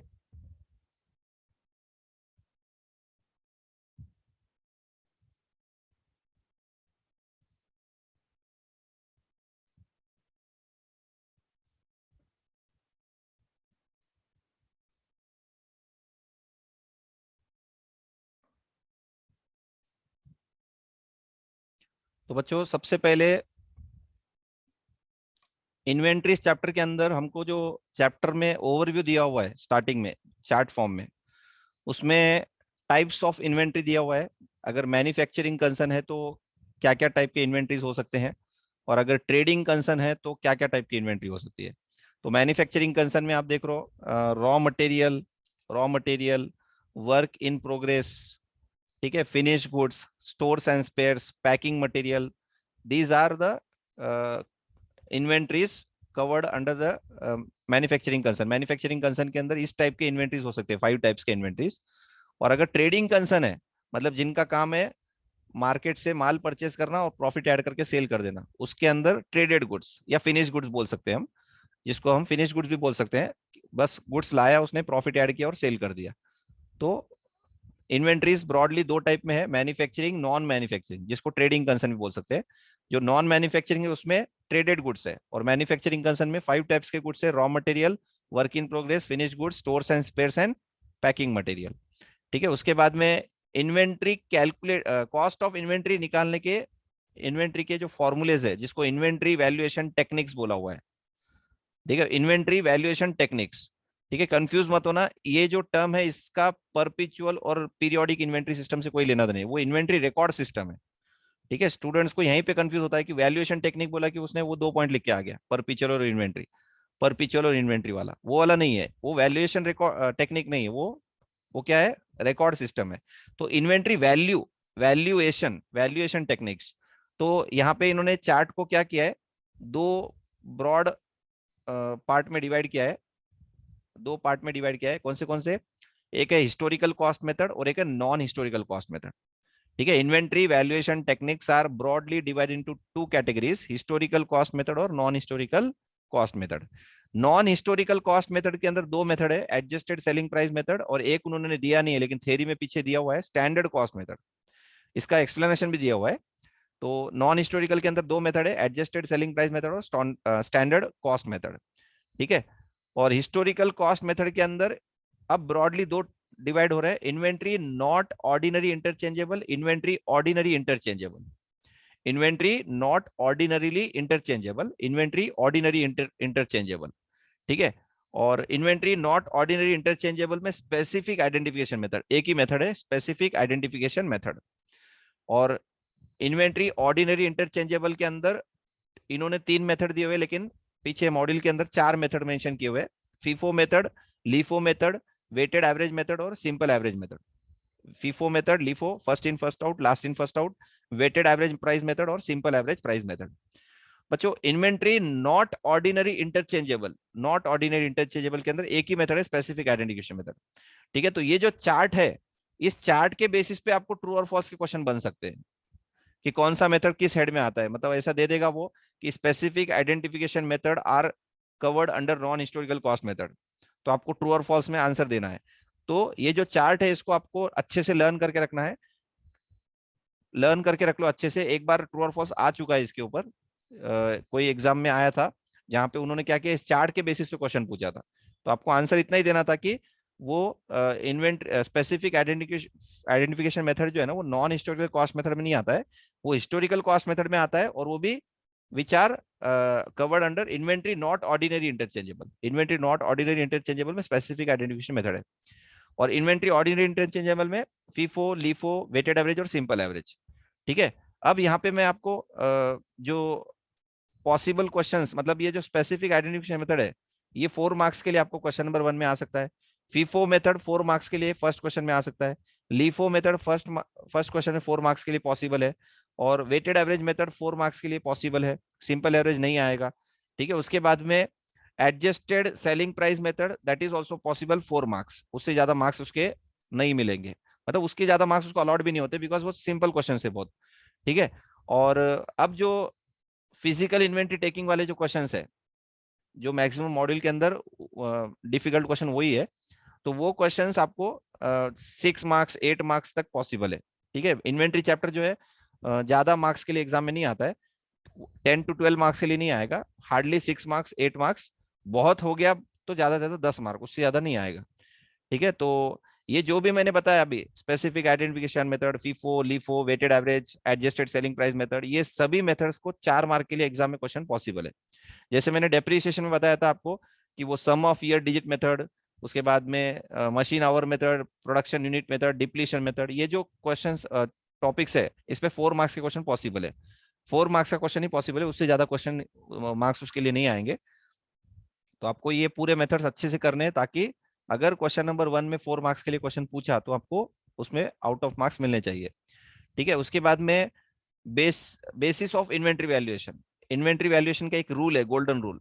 इन्वेंट्री वैल्यूएशन का एक गोल्डन रूल है, कॉस्ट और NRV whichever is less, cost और NRV whichever is less.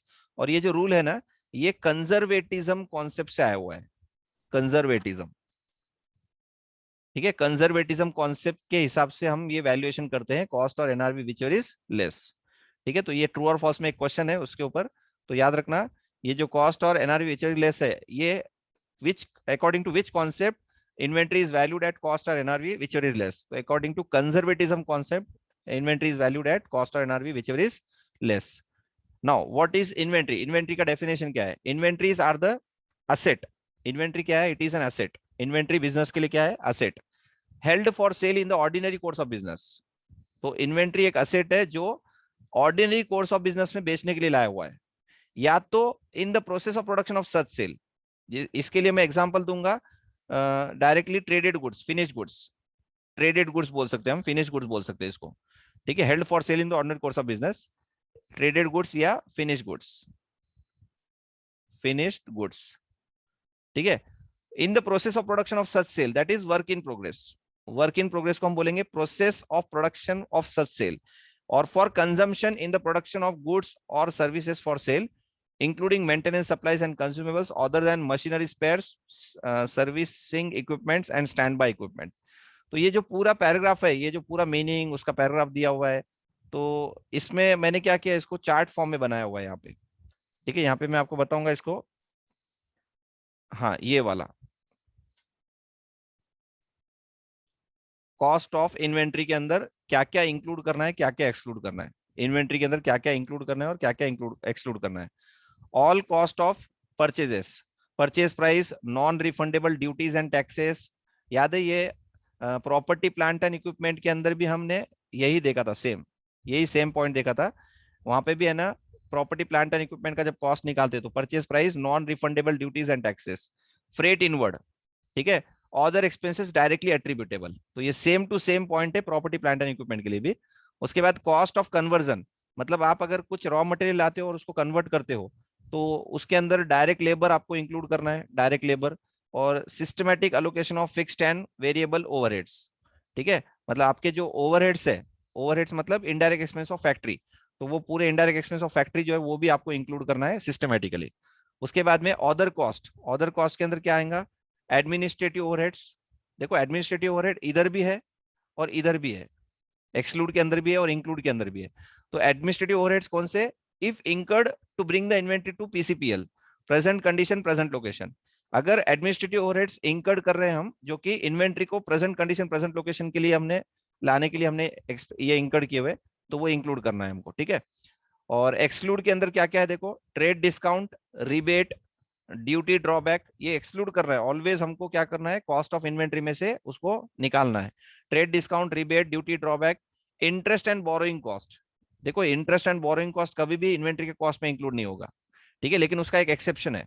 अगर अगर वो नेसेसरी है इन्वेंट्री को, मतलब इन्वेंट्री बनने के लिए मान लो लॉन्ग पीरियड लगना हुआ है, मतलब हमको लॉन्ग पीरियड लगने वाला है वो इन्वेंट्री को बेचने लायक बनाने के लिए, जैसे वाइन, ठीक है, शुगर, सॉरी शुगर नहीं, राइस, ठीक है, ओल्ड राइस जो भी है उसके रेट ज्यादा मिलते हैं बोल के लोग क्या करते हैं, उसको होल्ड करते हैं।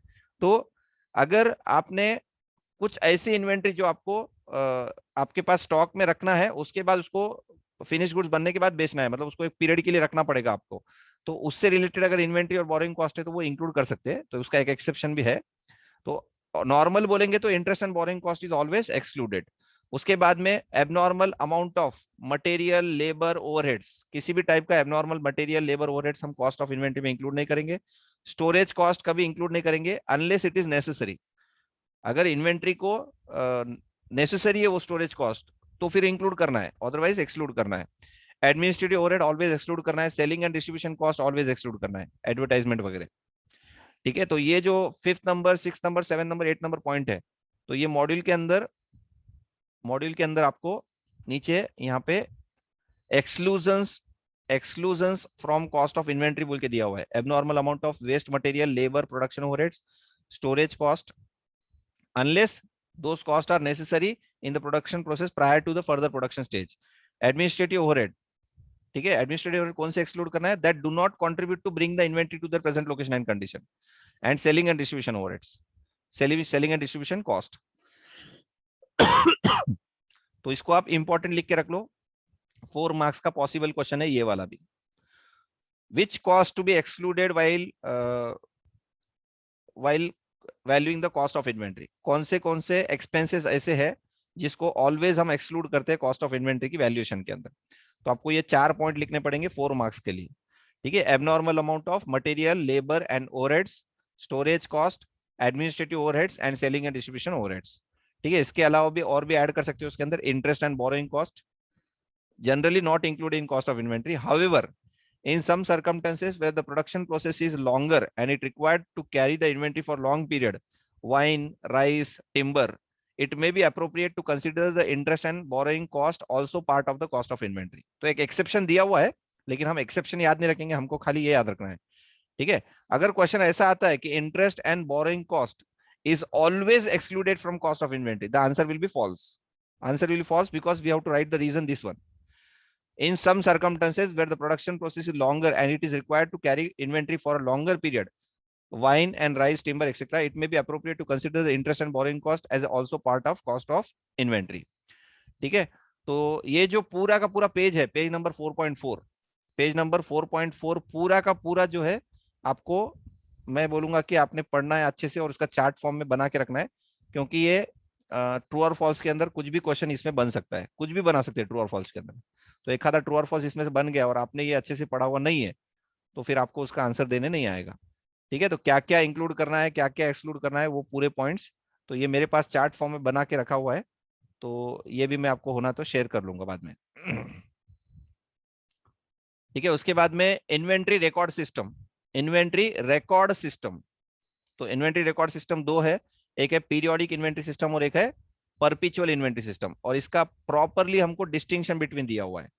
तो अगर पूरी थ्योरी नहीं पढ़नी है तो आप क्या करो, खाली ये डिस्टिंक्शन बिटवीन अच्छे से पढ़ लो, तो आपका इसके ऊपर भी ट्रू और फॉल्स एग्जाम में आ चुका है ऑलरेडी। ठीक है, उन्होंने क्या है, कुछ तो एक पॉइंट दिया और बोला कि ये परपिचुअल है, और आंसर उसका फॉल्स लिख के पीरियोडिक लिखना था हमको, बस इतना ही क्वेश्चन था। ठीक है, तो डिस्टिंक्शन बिटवीन हर एक चैप्टर के अंदर जहां पे भी दिया हुआ है इंस्टीट्यूट ने, समझ लो वो डिस्टिंक्शन बिटवीन पढ़ रहे, मतलब हम ट्रू और फॉल्स पढ़ रहे, उतने ट्रू और फॉल्स हमारे कवर हो गए। ठीक है। तो periodic inventory system, this system is based on the physical verification. देखो मैं पीरियोडिक इन्वेंटरी सिस्टम के बारे में बता रहा हूँ और perpetual inventory system. Periodic inventory system is based on the physical verification and perpetual inventory system is based on the book record. Perpetual inventory system, perpetual का मतलब होता है continuous, तो continuous आप inventory अगर maintain करते हो तो वो books records के ऊपर basis पे maintain करते हो। This system provide information about inventory and cost of goods sold at a particular date। मतलब आपको periodic inventory system में जब भी इन्वेंट्री चाहिए तो वो पर्टिकुलर डेट की इन्वेंट्री मिलेगी आपको, बट परपिचुअल इन्वेंट्री सिस्टम में कंटिन्यूअस इंफॉर्मेशन मिलता है, किसी भी डेट पे आपको इन्वेंट्री चाहिए तो आपको मिल जाएगी, क्योंकि उसके पास बुक्स मेंटेन है, तो बुक्स में से पता कर सकते हैं हम। This system determine valuation, this system determines inventory and takes cost of goods sold as residual figure. तो पीरियोडिक सिस्टम में क्या है, कॉस्ट ऑफ गुड्स सोल्ड को हम क्या करते हैं, रेसिडुअल फिगर लेते हैं, इन्वेंट्री को हम डिटरमाइन करते हैं।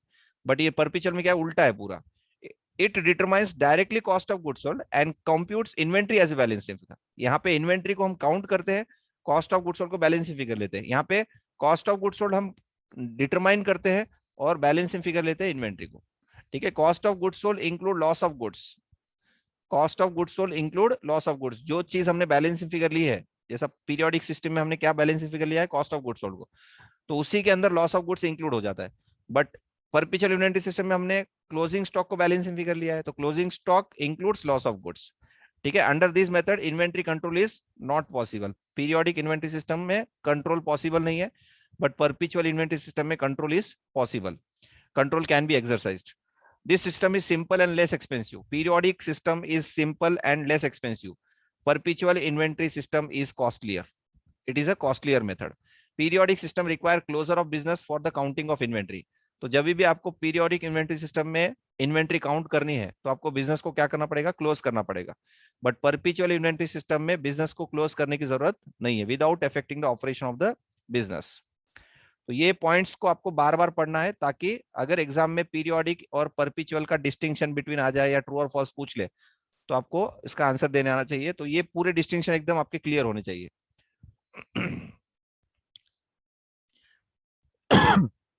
ठीक है, पीरियोडिक इन्वेंट्री सिस्टम का एक और नाम है फिजिकल इन्वेंट्री सिस्टम भी बोलते हैं, फिजिकल इन्वेंट्री सिस्टम। उसके बाद स्पेसिफिक आइडेंटिफिकेशन मेथड। ठीक है, पुराने मॉड्यूल में इसका इलस्ट्रेशन कोई नहीं था, थ्योरी दिया हुआ था, बट अभी इन्होंने एक इलस्ट्रेशन भी दिया हुआ है।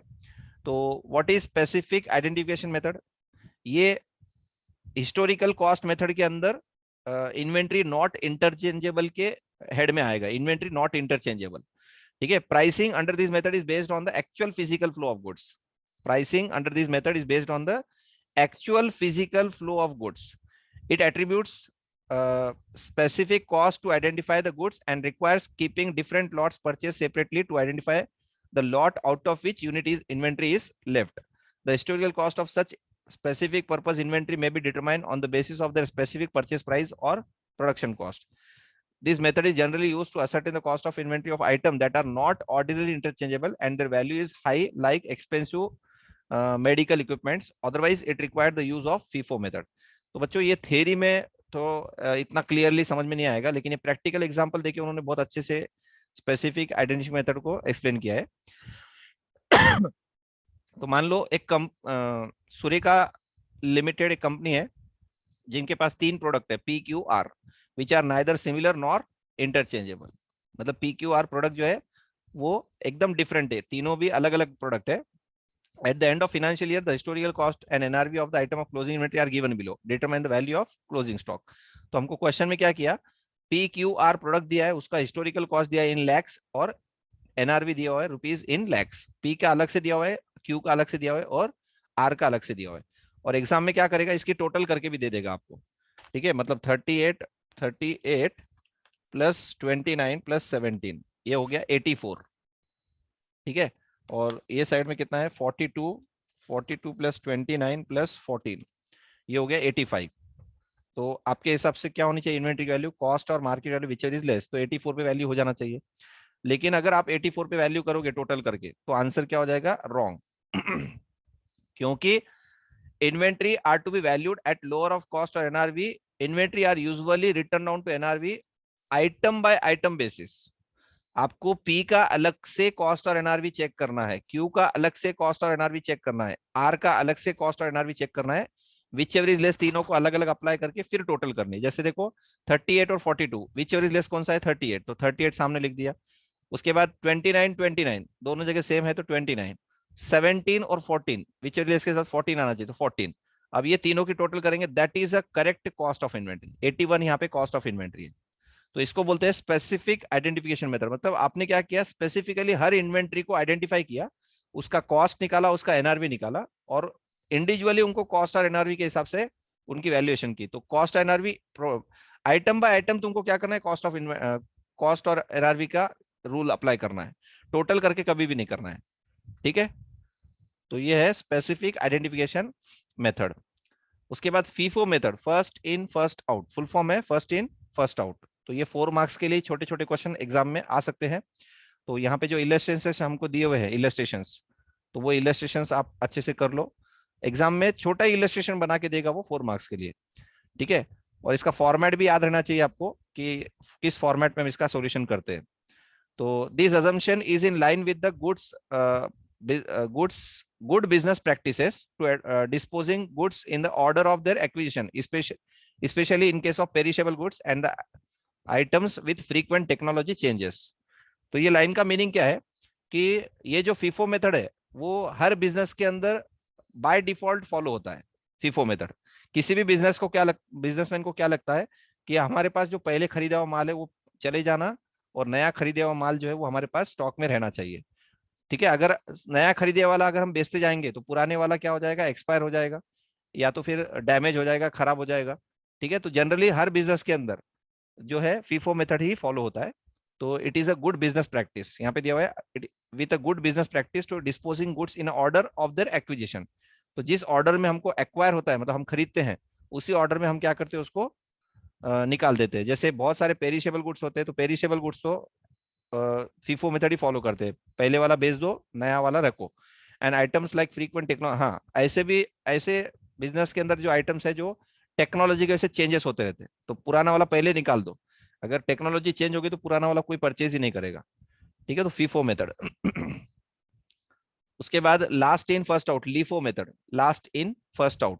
ठीक है, तो generally last in first out method normally business के अंदर यूज नहीं होता है। Accounting standard 2 valuation of inventory बोल के एएस है, उसमें भी उन्होंने क्या किया है, दो इन्वेंट्री वैल्यूएशन को सजेस्ट किया हुआ है। एक है फीफो मेथड, सॉरी, एक है FIFO method first in first out, और दूसरा है weighted average method, weighted average method. ये दो मेथड को अकाउंटिंग स्टैंडर्ड में सजेस्ट किया हुआ है, मतलब दोनों में से कोई भी यूज करो आप। ठीक है, लीफो मेथड को सजेस्ट नहीं किया हुआ उन्होंने।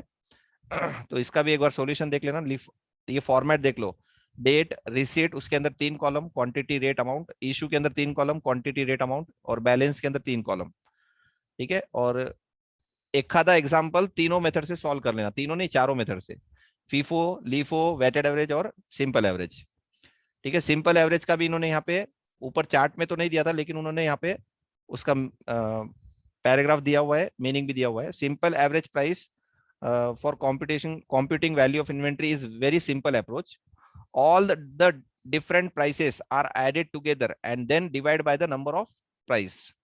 क्या करना है सिंपल एवरेज के अंदर, आपको पूरे प्राइसेस जो भी हमारे खरीदे हुए वो सभी प्राइसेस को ऐड करना है, उसको डिवाइड करना है नंबर ऑफ प्राइसेस से। The closing inventory is then valued according to the price ascertained. This method is generally followed by the entities using periodic inventory method, as it does not require efforts of identifying that the closing inventory belongs to which consignment or lot। ठीक है, तो नीचे एक example भी दिया हुआ है, ये इलस्ट्रेशन नंबर 4। तो सिंपल उसने एक छोटा सा एग्जांपल दिया है यहाँ पे, और कंपैरिजन भी करके बताया है, फीफो मेथड में आंसर क्या हो जाएगा, लीफो मेथड में क्या हो जाएगा, और सिंपल एवरेज में क्या हो जाएगा। ठीक है, उसके बाद वेटेड एवरेज मेथड, उसका फॉर्मूला दिया हुआ है। वेटेड एवरेज मेथड में क्या होगा, every time we make the purchase the rate will change. Weighted average price method, total cost of goods available for sale during the period divided by total number of units available for sale during the period. तो ये एक formula है जिसके basis पे weighted average method का हम question solve करते हैं, ठीक है। तो यहाँ पे इलस्ट्रेशन नंबर 2 और 3 को ही यूज करते हुए उसने क्या किया, नीचे वेटेड एवरेज मेथड से एक क्वेश्चन सॉल्व किया है। तो जब जब आप क्या करोगे, जैसा अभी देखो यहाँ पे स्टार्टिंग में सबसे पहले 900 का इन्होंने माल खरीदा, तो वो बैलेंस में आ गया, और पहली बार जब खरीदा तो रेट वही रहेगा, वहां पे वेटेड एवरेज रेट निकालने की जरूरत नहीं है। बाद में इशू किया, उसमें से जब इशू करते हैं तब रेट जो हमने खरीदा, पहली बार जो खरीदा था उसी का रेट अप्लाई कर दिया उसने। उसके बाद बचा कितना, 900 में से 500 चला गया 400। अब एज एंड व्हेन परचेस किया तो रेट चेंज हो गया। देखो यहाँ पे 50 रुपीज का पहले का रेट था, अभी 55 से और खरीदा इसने 400। तो अब करना क्या है आपको, 20,000 प्लस 22,000 42,000 लिख दो, और ये 400 और पहले के 400 टोटल हो गया 800। तो 42,000 को डिवाइड बाय 800 करना है, 42,000 डिवाइड 800 करो 52.5, ठीक है।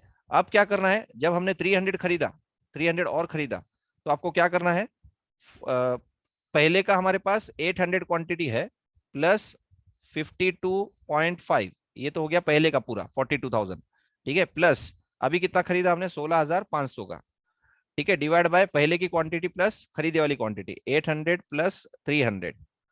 तो सिंपली 42,000 में क्या करना है आपको, 16,500 ऐड करना है, तो ये हो गया 58,500, और ये 800 में आपको ऐड करना है 300, तो 800 प्लस 300 1100, और 58,500 डिवाइड बाय 1100 करो, आपका आंसर आ जाएगा 53.18। तो एक बार वेटेड एवरेज मेथड आप पूरा सॉल्व करो, क्योंकि वेटेड एवरेज मेथड में थोड़ा सा स्टूडेंट को प्रॉब्लम आता है, लेकिन है बहुत सिंपल। अगर एक दो क्वेश्चन आपने सॉल्व कर लिए तो आपको आ जाएंगे। ठीक है, उसके बाद में नॉन हिस्टोरिकल कॉस्ट मेथड के अंदर, नॉन हिस्टोरिकल कॉस्ट मेथड के अंदर एडजस्टेड सेलिंग प्राइस मेथड और स्टैंडर्ड कॉस्ट मेथड, ऐसे दो मेथड दिए हुए हैं, एडजस्टेड सेलिंग प्राइस मेथड और स्टैंडर्ड कॉस्ट मेथड, ठीक है। तो एडजस्टेड सेलिंग प्राइस मेथड में क्या करते हैं, एडजस्टेड सेलिंग प्राइस मेथड के अंदर, this method is also called as retail inventory method. It is used widely in retail business or in a business where the inventory comprises of the item. Inventory comprises of items, the individual cost of which are not readily ascertainable. The use of this method is appropriate for measuring inventory of large number of rapidly changing items that have similar margin and for which it is impracticable to use the other costing method. देखो ये method वहीं पे use करना है जहां पे बाकी method suitable नहीं है, मतलब वहां पे एप्लीकेबल थोड़ा डिफिकल्टी है उसको अप्लाई करना। तो बाकी मेथड अगर अप्लाई करना डिफिकल्ट है, फीफो लीफो वेटेड एवरेज, वो अप्लाई करना डिफिकल्ट है, तभी हमको ये मेथड यूज करना है, एडजस्टेड सेलिंग प्राइस मेथड, ठीक है। तो मतलब ये मेथड सजेस्टेड नहीं है, ये मेथड को आपको यूज करना पड़ रहा है क्योंकि बाकी मेथड अप्लाई करना डिफिकल्ट है। एक तो बहुत सारे आइटम्स है, large number of item, and that too ready continuously change होते जा रहे हो बिजनेस के अंदर, ठीक है। उस केस में आपको क्या करना है, adjusted selling price method use करना है। The cost of inventory is determined by reducing from the sale value of the inventory an appropriate percentage of gross margin. और आपको इस मेथड में इन्वेंट्री की वैल्यू किस तरह से निकालनी है, जो भी इन्वेंट्री आपके पास है उसकी सेल वैल्यू पहले निकाल लो, और वो सेल वैल्यू में से क्या करो, एक percentage of gross margin minus कर दो। एक percentage of gross profit margin क्या करना है आपको, उसमें से लेस कर देना है। इसके नीचे इलस्ट्रेशन नंबर 6 और 7 नंबर का दिया हुआ है, तो पहले 7 नंबर सॉल्व करके चेक करना है, 7 नंबर इजी वाला है, और फिर 6 नंबर सॉल्व करना है, ठीक है। एडजस्टेड सेलिंग प्राइस मेथड का एग्जाम में क्वेश्चन 4 मार्क्स 5 मार्क्स के लिए पॉसिबल है, ठीक है। तो जो भी क्वेश्चंस आपको 6 एग्जाम्स के क्वेश्चंस का मैंने एनालिसिस करके बताया हुआ है, जो भी क्वेश्चंस एग्जाम में नहीं आए अभी तक, जैसे एडजस्टेड सेलिंग प्राइस मेथड पे आगे अगर अभी तक कोई क्वेश्चन नहीं आया 6 एग्जाम में, तो समझ जाओ कि उसकी पॉसिबिलिटी एग्जाम में ज्यादा है, मतलब अब आने के चांसेस ज्यादा है, तो उसको आपको अच्छे से प्रिपेयर करना है, ठीक है। उसके बाद में स्टैंडर्ड कॉस्ट मेथड बोल के दिया हुआ है, क्या दिया हुआ है, स्टैंडर्ड कॉस्ट मेथड। तो ये खाली थ्योरी में दिया हुआ है, कोई प्रैक्टिकल क्वेश्चन नहीं है। This method is used where there is a frequent changes in the price per unit of the goods and goods are purchased frequently by business. For example, crude oil. देखो ऐसी जगह पे ये method use होगा जहां पे एक तो प्राइस कंटिन्यू चेंज होते जाता है, कंटिन्यू फ्रीक्वेंटली चेंज हो रहा है, हर घंटे को चेंज हो रहा है, हर दिन चेंज हो रहा है, एंड हमारा परचेज भी जो है कंटिन्यू चालू है, चेंज होता है तो भी हम बाइंग करते रहते हैं, कंटिन्यू बाय चालू है, और प्राइस भी कंटिन्यू चेंज होते जाता है। तो उस केस में बाकी मेथड सूटेबल नहीं है, फीफो लीफो वगैरह वहां पे सूटेबल नहीं है। तो उस केस में हम क्या करेंगे, कंटिन्यू बाइंग है और कंटिन्यू हमारा क्या है, प्राइस चेंज हो रहा है, तो उस केस में हम क्या करेंगे, स्टैंडर्ड कॉस्ट मेथड यूज करेंगे। Based on the experience a standard cost is determined on the basis of frequent changes in price and inventory is valued on that price per unit. ठीक है, तो उस case में हम क्या करेंगे, हमारे बिजनेस के एक्सपीरियंस के बेसिस पे एक हम प्राइस डिसाइड करेंगे, एक प्राइस डिसाइड करेंगे, उस प्राइस को हम एज ए इन्वेंट्री वैल्यूएशन के लिए हम उसको यूज करेंगे। ठीक है, उसको बोलते हैं स्टैंडर्ड कॉस्ट मेथड। हाँ, अब जो है पॉइंट है इन्वेंट्री चैप्टर के अंदर, वो है इन्वेंट्री टेकिंग। इन्वेंट्री टेकिंग या इन्वेंट्री वैल्यूएशन फिजिकली। तो ये इन्वेंट्री टेकिंग क्या है कि देखो, बिजनेस के अंदर स्टॉक का कोई अकाउंट नहीं होता है। बिजनेस के अंदर स्टॉक का कोई अकाउंट नहीं होता है। जब भी बिजनेस को स्टॉक के बारे में पता करना है कि हमारे बिजनेस में कितना स्टॉक है, तो बिजनेस क्या करता है, बिजनेस क्या करता है, फिजिकली गोडाउन में जाके या दुकान में, दुकान बंद करके पूरा का पूरा काउंटिंग करता है। ठीक है, और फाइनल अकाउंट्स बनाते वक्त हमको इन्वेंट्री की जो वैल्यू चाहिए, उसको तो हमको क्लोजिंग स्टॉक की वैल्यू निकालने के लिए हमको फिजिकल इन्वेंट्री करनी पड़ती है। अब मान लो 31 दिसंबर हमारा ईयर एंडिंग है और 31 दिसंबर मंडे है जो कि वर्किंग डे है। तो अब मंडे वर्किंग डे होने के बाद में हमको बिजनेस बंद करेंगे तो हमारा कहीं ना कहीं प्रॉफिट का लॉस हो जाएगा, कस्टमर कहीं ना कहीं दूसरी तरफ डाइवर्ट हो जाएंगे। हमको बिजनेस बंद नहीं करना है, हमको हमारे बिजनेस को कभी भी बंद नहीं करना है। जब वर्किंग डे है, चालू है और हमारा कस्टमर हमारे पास बहुत ज्यादा आते हैं रेगुलरली, और हम अगर बंद करेंगे इन्वेंट्री लेने के लिए, तो कहीं कस्टमर हमारे दूसरे तरफ ना चले जाए। तो इस वजह से हम क्या करते हैं, इन्वेंट्री वैल्यूएशन जो है, या तो कुछ दिन पहले ले लेते हैं या तो कुछ दिन बाद लेते हैं। इन्वेंट्री फिजिकली जो काउंटिंग होनी चाहिए ना, वो हम एक आधा संडे संडे देख के, या फिर एक आधा दिन हॉलीडे है उस दिन हम क्या करते हैं, जनरली कुछ दिन पहले या कुछ दिन बाद। ठीक है, तो वो बिजनेस को डिसाइड करना है कि हम अपन इन्वेंट्री पहले ले लेंगे या बाद में लेंगे। तो अगर मान लो इन्वेंट्री कुछ दिन पहले काउंट कर लिया उन्होंने, तो उसके बाद में क्या करेंगे, उस पीरियड से लेके 31 दिसंबर तक जो भी परचेज और सेल हुआ उसका एडिशन या डिडक्शन करके हम क्या कर सकते हैं, 31 दिसंबर का क्लोजिंग स्टॉक का वैल्यू निकाल सकते हैं। या फिर हमने अगर समझो बाद में लिया, मतलब दिसंबर के बाद जनवरी में इन्वेंट्री काउंट किया फिजिकली, तो उस केस में हम क्या करेंगे, 31 दिसंबर से उस डेट, मान लो हमने 7 जनवरी को लिया, तो 31 दिसंबर से 7 जनवरी के बीच में जो भी बाइंग एंड सेलिंग उसको हम क्या करेंगे, प्लस माइनस करके हम क्या कर सकते हैं, 31 दिसंबर का क्लोजिंग स्टॉक हम फाइंड कर सकते हैं। ठीक है तो इस टाइप के हमको प्रैक्टिकल क्वेश्चंस यहाँ पे दिए हुए हैं। कुछ क्वेश्चन ऐसे भी है इसमें इन्वेंट्री टेकिंग के नीचे दिए हुए, लेकिन वो ट्रेडिंग अकाउंट कॉन्सेप्ट से रिलेटेड है। मतलब आपको ट्रेडिंग अकाउंट बनाना है और उसमें आपको इन्वेंट्री फाइंड करनी है। ट्रेडिंग अकाउंट बना के पूरे आइटम्स लिख दो, सेल परचेज वगैरह सब चीजें जहां जहां लिखना है, और बैलेंस शीट फिगर आपका क्लोजिंग स्टॉक आ जाएगा। बट उसमें भी कुछ एडजस्टमेंट देते हैं। तो जैसे इलस्ट्रेशन नंबर 8 को मैंने क्या किया, ट्रेडिंग अकाउंट कॉन्सेप्ट लिखा।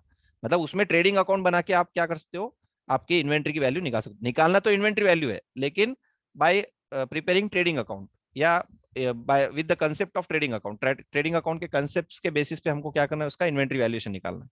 तो यहाँ पे ऐसा कुछ नहीं हुआ कि इन्वेंट्री कुछ दिन पहले लिया गया, इन्वेंट्री कुछ दिन बाद लिया गया, ऐसा कुछ भी नहीं हुआ।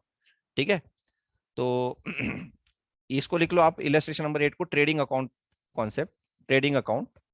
ठीक है, उसके बाद में नेक्स्ट है इलस्ट्रेशन नंबर 9, जिसमें इन्वेंट्री टेकिंग वाला क्वेश्चन है ये।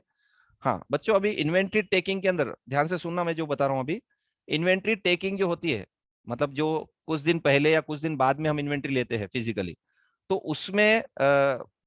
उसमें जो है लास्ट लाइन आपको बहुत अच्छे से पढ़ना है कि इन्वेंट्री हमको जो निकालने के लिए बोल रहा है वैल्यू, तो वो फाइनल अकाउंट्स के लिए वैल्यू निकालने के लिए बोल रहा है या फिजिकल इन्वेंट्री बोल रहा है। तो पूरे मॉड्यूल में एक ही क्वेश्चन ऐसा है जिसमें उसने क्या बोला हुआ है कि ascertain the physical inventory on 31 दिसंबर और 31 मार्च। एक ही क्वेश्चन ऐसा है, बाकी सभी क्वेश्चन में क्या दिया हुआ है, ascertain the value of inventory, ascertain the value of inventory. तो जब ascertain the value of inventory बोलता है और हम जो ये परचेज सेल या सेल्स ये जो एडजस्टमेंट करते हैं, तो उसमें हमको क्या देखना है, ओनरशिप इंपॉर्टेंट रहती है वहां पे। Ownership is the criteria, not the physical किसके पास पोजीशन है वो इंपॉर्टेंट नहीं है। मान लो अगर हमने गुड्स परचेज कर लिए बट वो अभी भी क्रेडिटर के पास ही पड़े हुए हैं, तो भी हमको इंक्लूड करना है, उसको इंक्लूड करना है वहां पे। ठीक है, तो अब वो आपको क्वेश्चन की सेंटेंस पढ़ के डिसाइड करना है कि इंक्लूड करना है नहीं करना। Ownership is criteria. ठीक है, जनरली फिजिकल इन्वेंट्री टेकिंग के अंदर ओनरशिप इज क्राइटेरिया रहता है, लेकिन एक इलस्ट्रेशन ऐसा है, देखो इसमें ये जो है ना, ascertain the value of inventory, इसको अंडरलाइन करके आप क्या करो, ओनरशिप इज क्राइटेरिया बोल के लिख दो। ओनरशिप इज यहाँ, मतलब हम जब क्वेश्चन सॉल्व करेंगे तो माइंड में क्या रखना है कि हमको वो वैल्यू निकालनी है जो 31 मार्च को जिसके बिजनेस ओनर है, मतलब हमारा ओनरशिप है उस इन्वेंट्री के ऊपर, वो वाली वैल्यू हमको यहाँ पे फाइंड करनी है। अब इलस्ट्रेशन नंबर 10 जो है उसमें भी क्या दिया हुआ है, value of inventory for inclusion in the final account, ownership is the criteria. Ownership का माइंड में रखते हुए हमको क्या करना है, यहाँ पे इलस्ट्रेशन 10 में इन्वेंट्री की वैल्यू निकालनी है। ठीक है, उसके बाद में कुछ फीफो मेथड और वेटेड एवरेज मेथड का क्वेश्चन दिए हुए हैं। उसके बाद नीचे देखो 4 एग्जाम्पल प्रैक्टिकल क्वेश्चन के अंदर दिए हुए हैं, 4 एग्जाम्पल्स है प्रैक्टिकल क्वेश्चन के अंदर। तो पहला जो एग्जाम्पल है उसमें इन्वेंट्री टेकिंग का ही है, वैल्यू ऑफ फिजिकल इन्वेंट्री। ये एक ही क्वेश्चन है, देखो इसको इंपॉर्टेंट टिक करके रख लो। ये जो क्वेश्चन जब सॉल्व करेंगे तुम, क्वेश्चन नंबर 1 प्रैक्टिकल क्वेश्चन, इसमें आप जब सॉल्व करेंगे तो आपके माइंड में क्या होना चाहिए कि पोजेशन इज द क्राइटेरिया।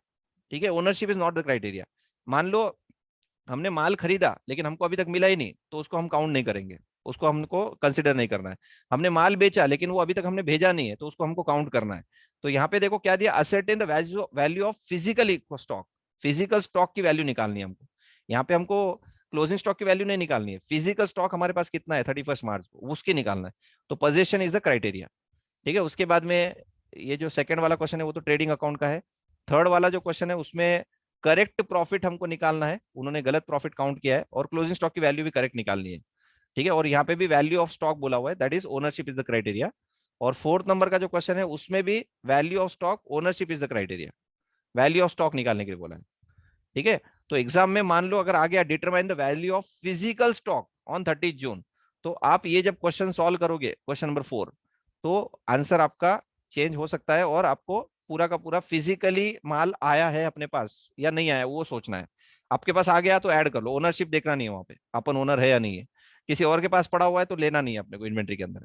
ठीक है, तो यहाँ पे क्वेश्चन की जो लास्ट लाइन है, ये जो स्टॉक टेकिंग के क्वेश्चन है, स्टॉक टेकिंग इन्वेंट्री टेकिंग के, इसको आप क्या करो, ब्रॉडली 2 टाइप में डिवाइड कर दो, physical stock on a particular date, और ओनरशिप क्या बोलेंगे अपन, value of stock on the particular date. तो value of stock on a particular date that means ownership is the criteria. और फिजिकल इन्वेंट्री निकालने के लिए बोला है तो फिर ओनरशिप नहीं देखना है वहां पे सिर्फ हमारे पास पोजीशन है क्या वो देखना है। हमने माल खरीदा बट हमको नहीं मिला तो वो इंक्लूड नहीं करेंगे, हमने माल खरीदा ही नहीं और हमारे पास आ गया उसको भी इंक्लूड करना है। हमने खरीदा नहीं अभी तक, वो बस क्रेडिटर ने क्या किया, डायरेक्टली हमको सप्लाई कर दिया गुड्स, मतलब हमारे पास आ गए गुड्स, हमने ले लिए लेकिन हमने उसको एक्सेप्ट नहीं किया, तो even then physical stock taking के अंदर उसको इंक्लूड कर देना है। ठीक है, तो यहाँ पे जो क्वेश्चन नंबर 1 है, ascertain the value of physical stock, तो फिजिकल स्टॉक निकालने के लिए बोला तो यहाँ पे position is the criteria, not the ownership is the criteria. ठीक है, तो बाकी पूरे के पूरे क्वेश्चन में ओनरशिप ही मेन है। अगर ओनरशिप अगर ओनरशिप नहीं आई है, मतलब ओनरशिप अगर आप लगता है कि ओनरशिप नहीं है इसके अंदर, तो आपको इंक्लूड नहीं करना है, ओनरशिप है तो इंक्लूड करना है। ठीक है, बैलेंस शीट में हम उसी स्टॉक को बताते हैं जिसके हम ओनर है, याद रखना। पोजीशन नहीं वाला बैलेंस शीट में हम शो नहीं करते हैं, हम बैलेंस शीट में क्या शो करेंगे, ओनरशिप के बेसिस पे बैलेंस शीट में इन्वेंट्री को शो करेंगे। ठीक है, तो ये जो स्टॉक टेकिंग के क्वेश्चंस है, अभी तक एग्जाम में इन्वेंट्री के जब क्वेश्चन आया तो ये क्वेश्चंस के ऊपर ही क्वेश्चन पूछे हुए हैं। तो इनको तो आपको मॉड्यूल के अंदर के तो क्वेश्चन जो भी है वो आपको एकदम अच्छे से करना ही है, इसको कोई नो डाउट। ठीक है, 6 to 8 मार्क्स के लिए क्वेश्चन पॉसिबल एग्जाम में इन्वेंट्री टेकिंग के, और चांसेस ज्यादा इसके ही है, इन्वेंट्री टेकिंग के आने के ज्यादा है, फीफो लिफो वाले ज्यादा चांसेस नहीं है। बट फिर भी क्योंकि वो अभी तक नहीं पूछा हुआ है इन फीफो लिफो वेटेड एवरेज वगैरह, तो वो एग्जाम में आपको एडजस्टेड सेलिंग प्राइस मेथड वाला भी, तो वो 4 मार्क के लिए एग्जाम में पूछ लिया और इन्वेंट्री टेकिंग का क्वेश्चन अवॉइड हो सकता है, that is also possible.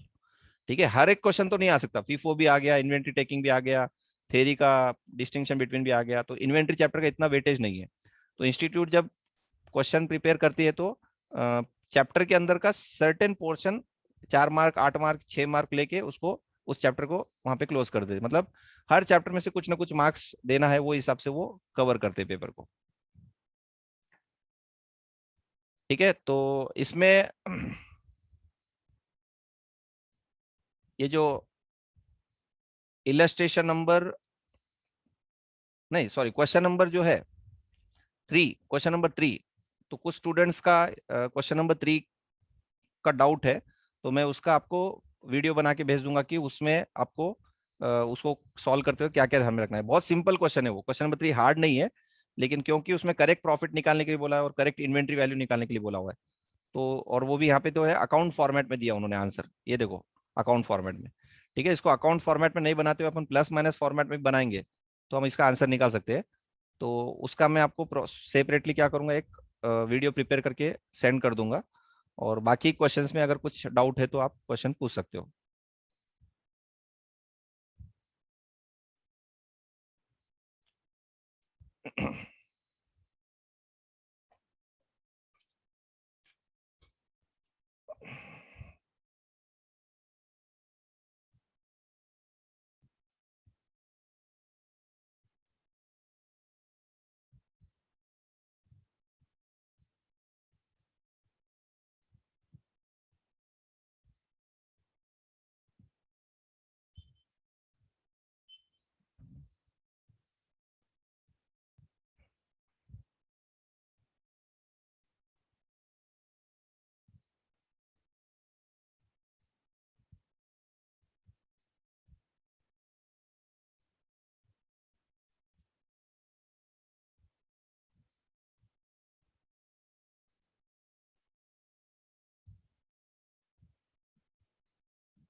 Criteria कौन सा है, कैसे पता चलना? जब तक क्वेश्चन में नीचे बोलता नहीं है ascertain the physical inventory, physical inventory नहीं बोलता है। देखो दो ही चीजें हैं, अगर फिजिकल इन्वेंट्री निकालने के लिए बोल रहा है हमको अगर फिजिकल इन्वेंट्री निकालने के लिए बोल रहा है तो फिर हम वहां पे अ, हमारे पास कितना गुड्स है वही देखेंगे हम, किसी और के पास अगर होगा तो उसको काउंट नहीं करना है, और किसी और का माल हमारे पास होगा तो उसको काउंट करना है। तो फिजिकल का मतलब क्या हो गया कि मेरे गोडाउन में अभी कितना माल है उसको मेरे को काउंट करना है। और दूसरे जो टाइप के क्वेश्चन, बाकी जो मैक्सिमम क्वेश्चन जो है उसमें ascertain the value of closing inventory, ascertain the value of closing inventory, ascertain the value of closing inventory for the purpose of final account, जो ऐसे दिए हुए हैं उसमें ओनरशिप देखना है हमको। ठीक है, ओनरशिप ही मेन रहेगी, मतलब ओनरशिप अगर है तो, और जनरली वो मतलब वो वाले टाइप के क्वेश्चन ही ज्यादा आएंगे जिसमें बैलेंस शीट में हमको जो बतानी वैल्यू है वो कौन सी वैल्यू बतानी है। ठीक है, तो दो ही तो है, दो दो के अलावा कुछ नहीं है। और उसमें एक याद रखो आपको, अगर फिजिकल इन्वेंट्री निकालने के लिए बोला लास्ट लाइन में, तो फिर आपको ध्यान में रखना है कि जब हम क्वेश्चन सॉल्व करेंगे, गुड्स हमारे पास है ऐड, गुड्स हमारे पास नहीं है माइनस, ओनर कौन है नॉट नॉट रिलेवेंट, ओनर कौन है वो इंपॉर्टेंट नहीं है, डायरेक्टली हमको फिजिकल हमारे पास है तो इंक्लूड करना है, फिजिकली नहीं है तो हमको एक्सक्लूड करना है।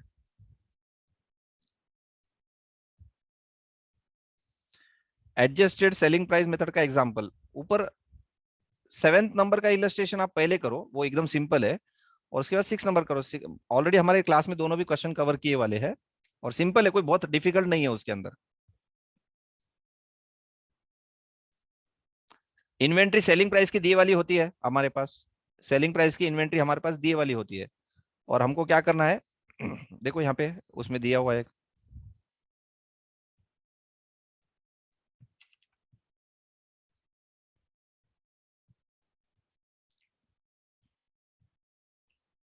हाँ ये वाला क्वेश्चन।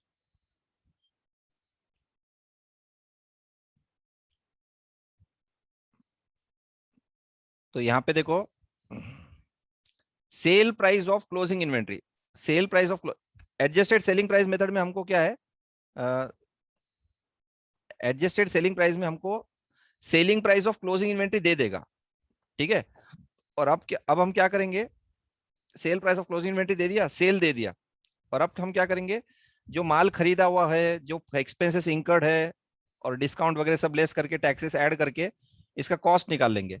और ये पूरा का पूरा माल बिक गया ऐसा अज्यूम कर दो। ठीक है, जितना भी हमारे पास था पूरा बिक गया, क्लोजिंग स्टॉक में कुछ भी नहीं है ऐसा अज्यूम कर लो। और ये दोनों का जो डिफरेंस रहेगा वो क्या रहेगा, ग्रॉस प्रॉफिट। एक बार ग्रॉस प्रॉफिट आ गया तो ग्रॉस प्रॉफिट डिवाइड बाय ये टोटल सेल, ये पूरा का पूरा सेल लेना है, क्लोजिंग स्टॉक का सेलिंग प्राइस और एक्चुअल सेल, ये दोनों मिला के यहाँ पे डिवाइड कर देना है। उसको मल्टीप्लाई 100 करेंगे तो परसेंटेज आ जाएगा, और वो परसेंटेज फिर क्या करना है, क्लोजिंग स्टॉक की वैल्यू में से माइनस कर देना है। तो एक क्वेश्चन तुम सॉल्व करो, और तुमको अभी भी डिफिकल्ट जा रहा है तो फिर मुझे बोलो, मैं बता दूंगा, एकदम सिंपल है। और एक बार ये परसेंटेज आ गया उसके बाद तो क्या करना है, जो क्लोजिंग स्टॉक की वैल्यू है इन सेलिंग प्राइस, उसमें से क्या करना है, ये परसेंटेज वाला माइनस कर देना है। 28.09% जो है वो लेस कर दिए तो डायरेक्ट आ गया closing stock at cost. Closing stock at cost ये वाला 168,988। ठीक है, ये एक एग्जांपल इजी वाला दिया वाला है यहाँ पे। इलस्ट्रेशन नंबर 7 पहले करो, और फिर बाद में इलस्ट्रेशन नंबर 6 करो। 7 नंबर पहले करो, आ जाएगा, एकदम सिंपल है।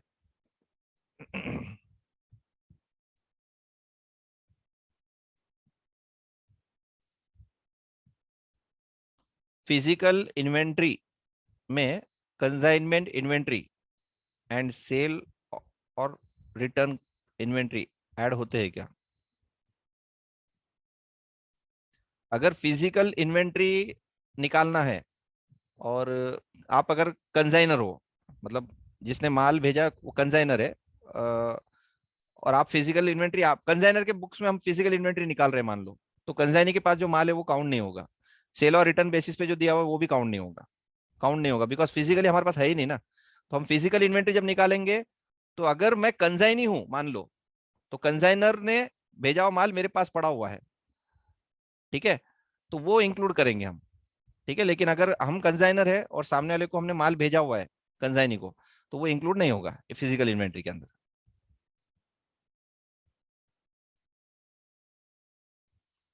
थ्योरी के अंदर क्लास नोट्स में मेरे पास एक, मतलब क्लास नोट्स के अंदर टेबल दिया हुआ है, 2 टेबल बनाए वाले हैं थ्योरी में। तो वो आप ध्यान से देखो, उसमें समझ में आ जाएगा। एक टेबल में मैंने फिजिकल इन्वेंट्री का निकाल के बताया वाला है, दूसरे में ओनरशिप क्रेडिट, ओनरशिप के बेसिस पे ऐसा कुछ, तो 2 चार्ट बनाए वाले मेरे पास। तो वो एक बार नोट्स निकाल के देखो, समझ में आएगा आपको।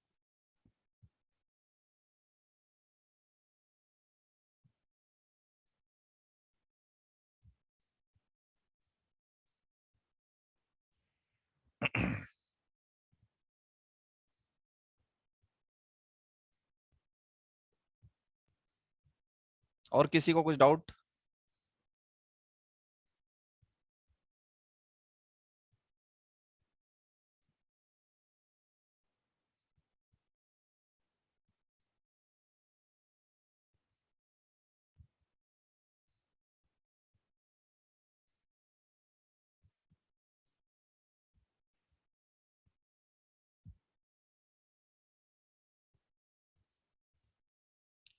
ठीक है, तो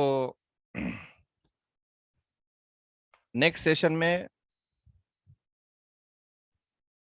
फाइनल अकाउंट्स और नॉन ट्रेडिंग, ये दोनों पॉइंट हम कवर करेंगे। और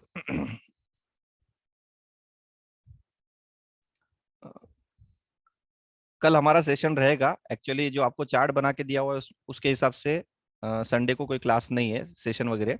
लेकिन कल मोस्टली रहेगा, अगर कुछ कैंसिल होता है तो मैं आपको ग्रुप में उसका इंफॉर्मेशन दूंगा।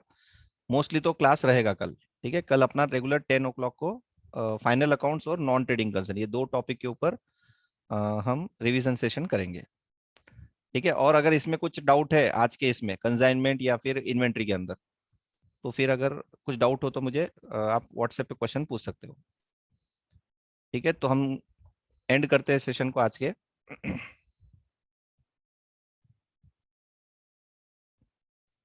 रिवाइज्ड नोट्स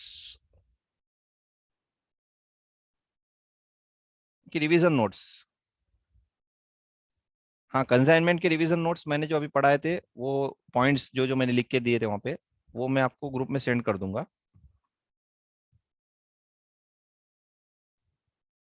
ठीक है, चलो, all the best, thank you.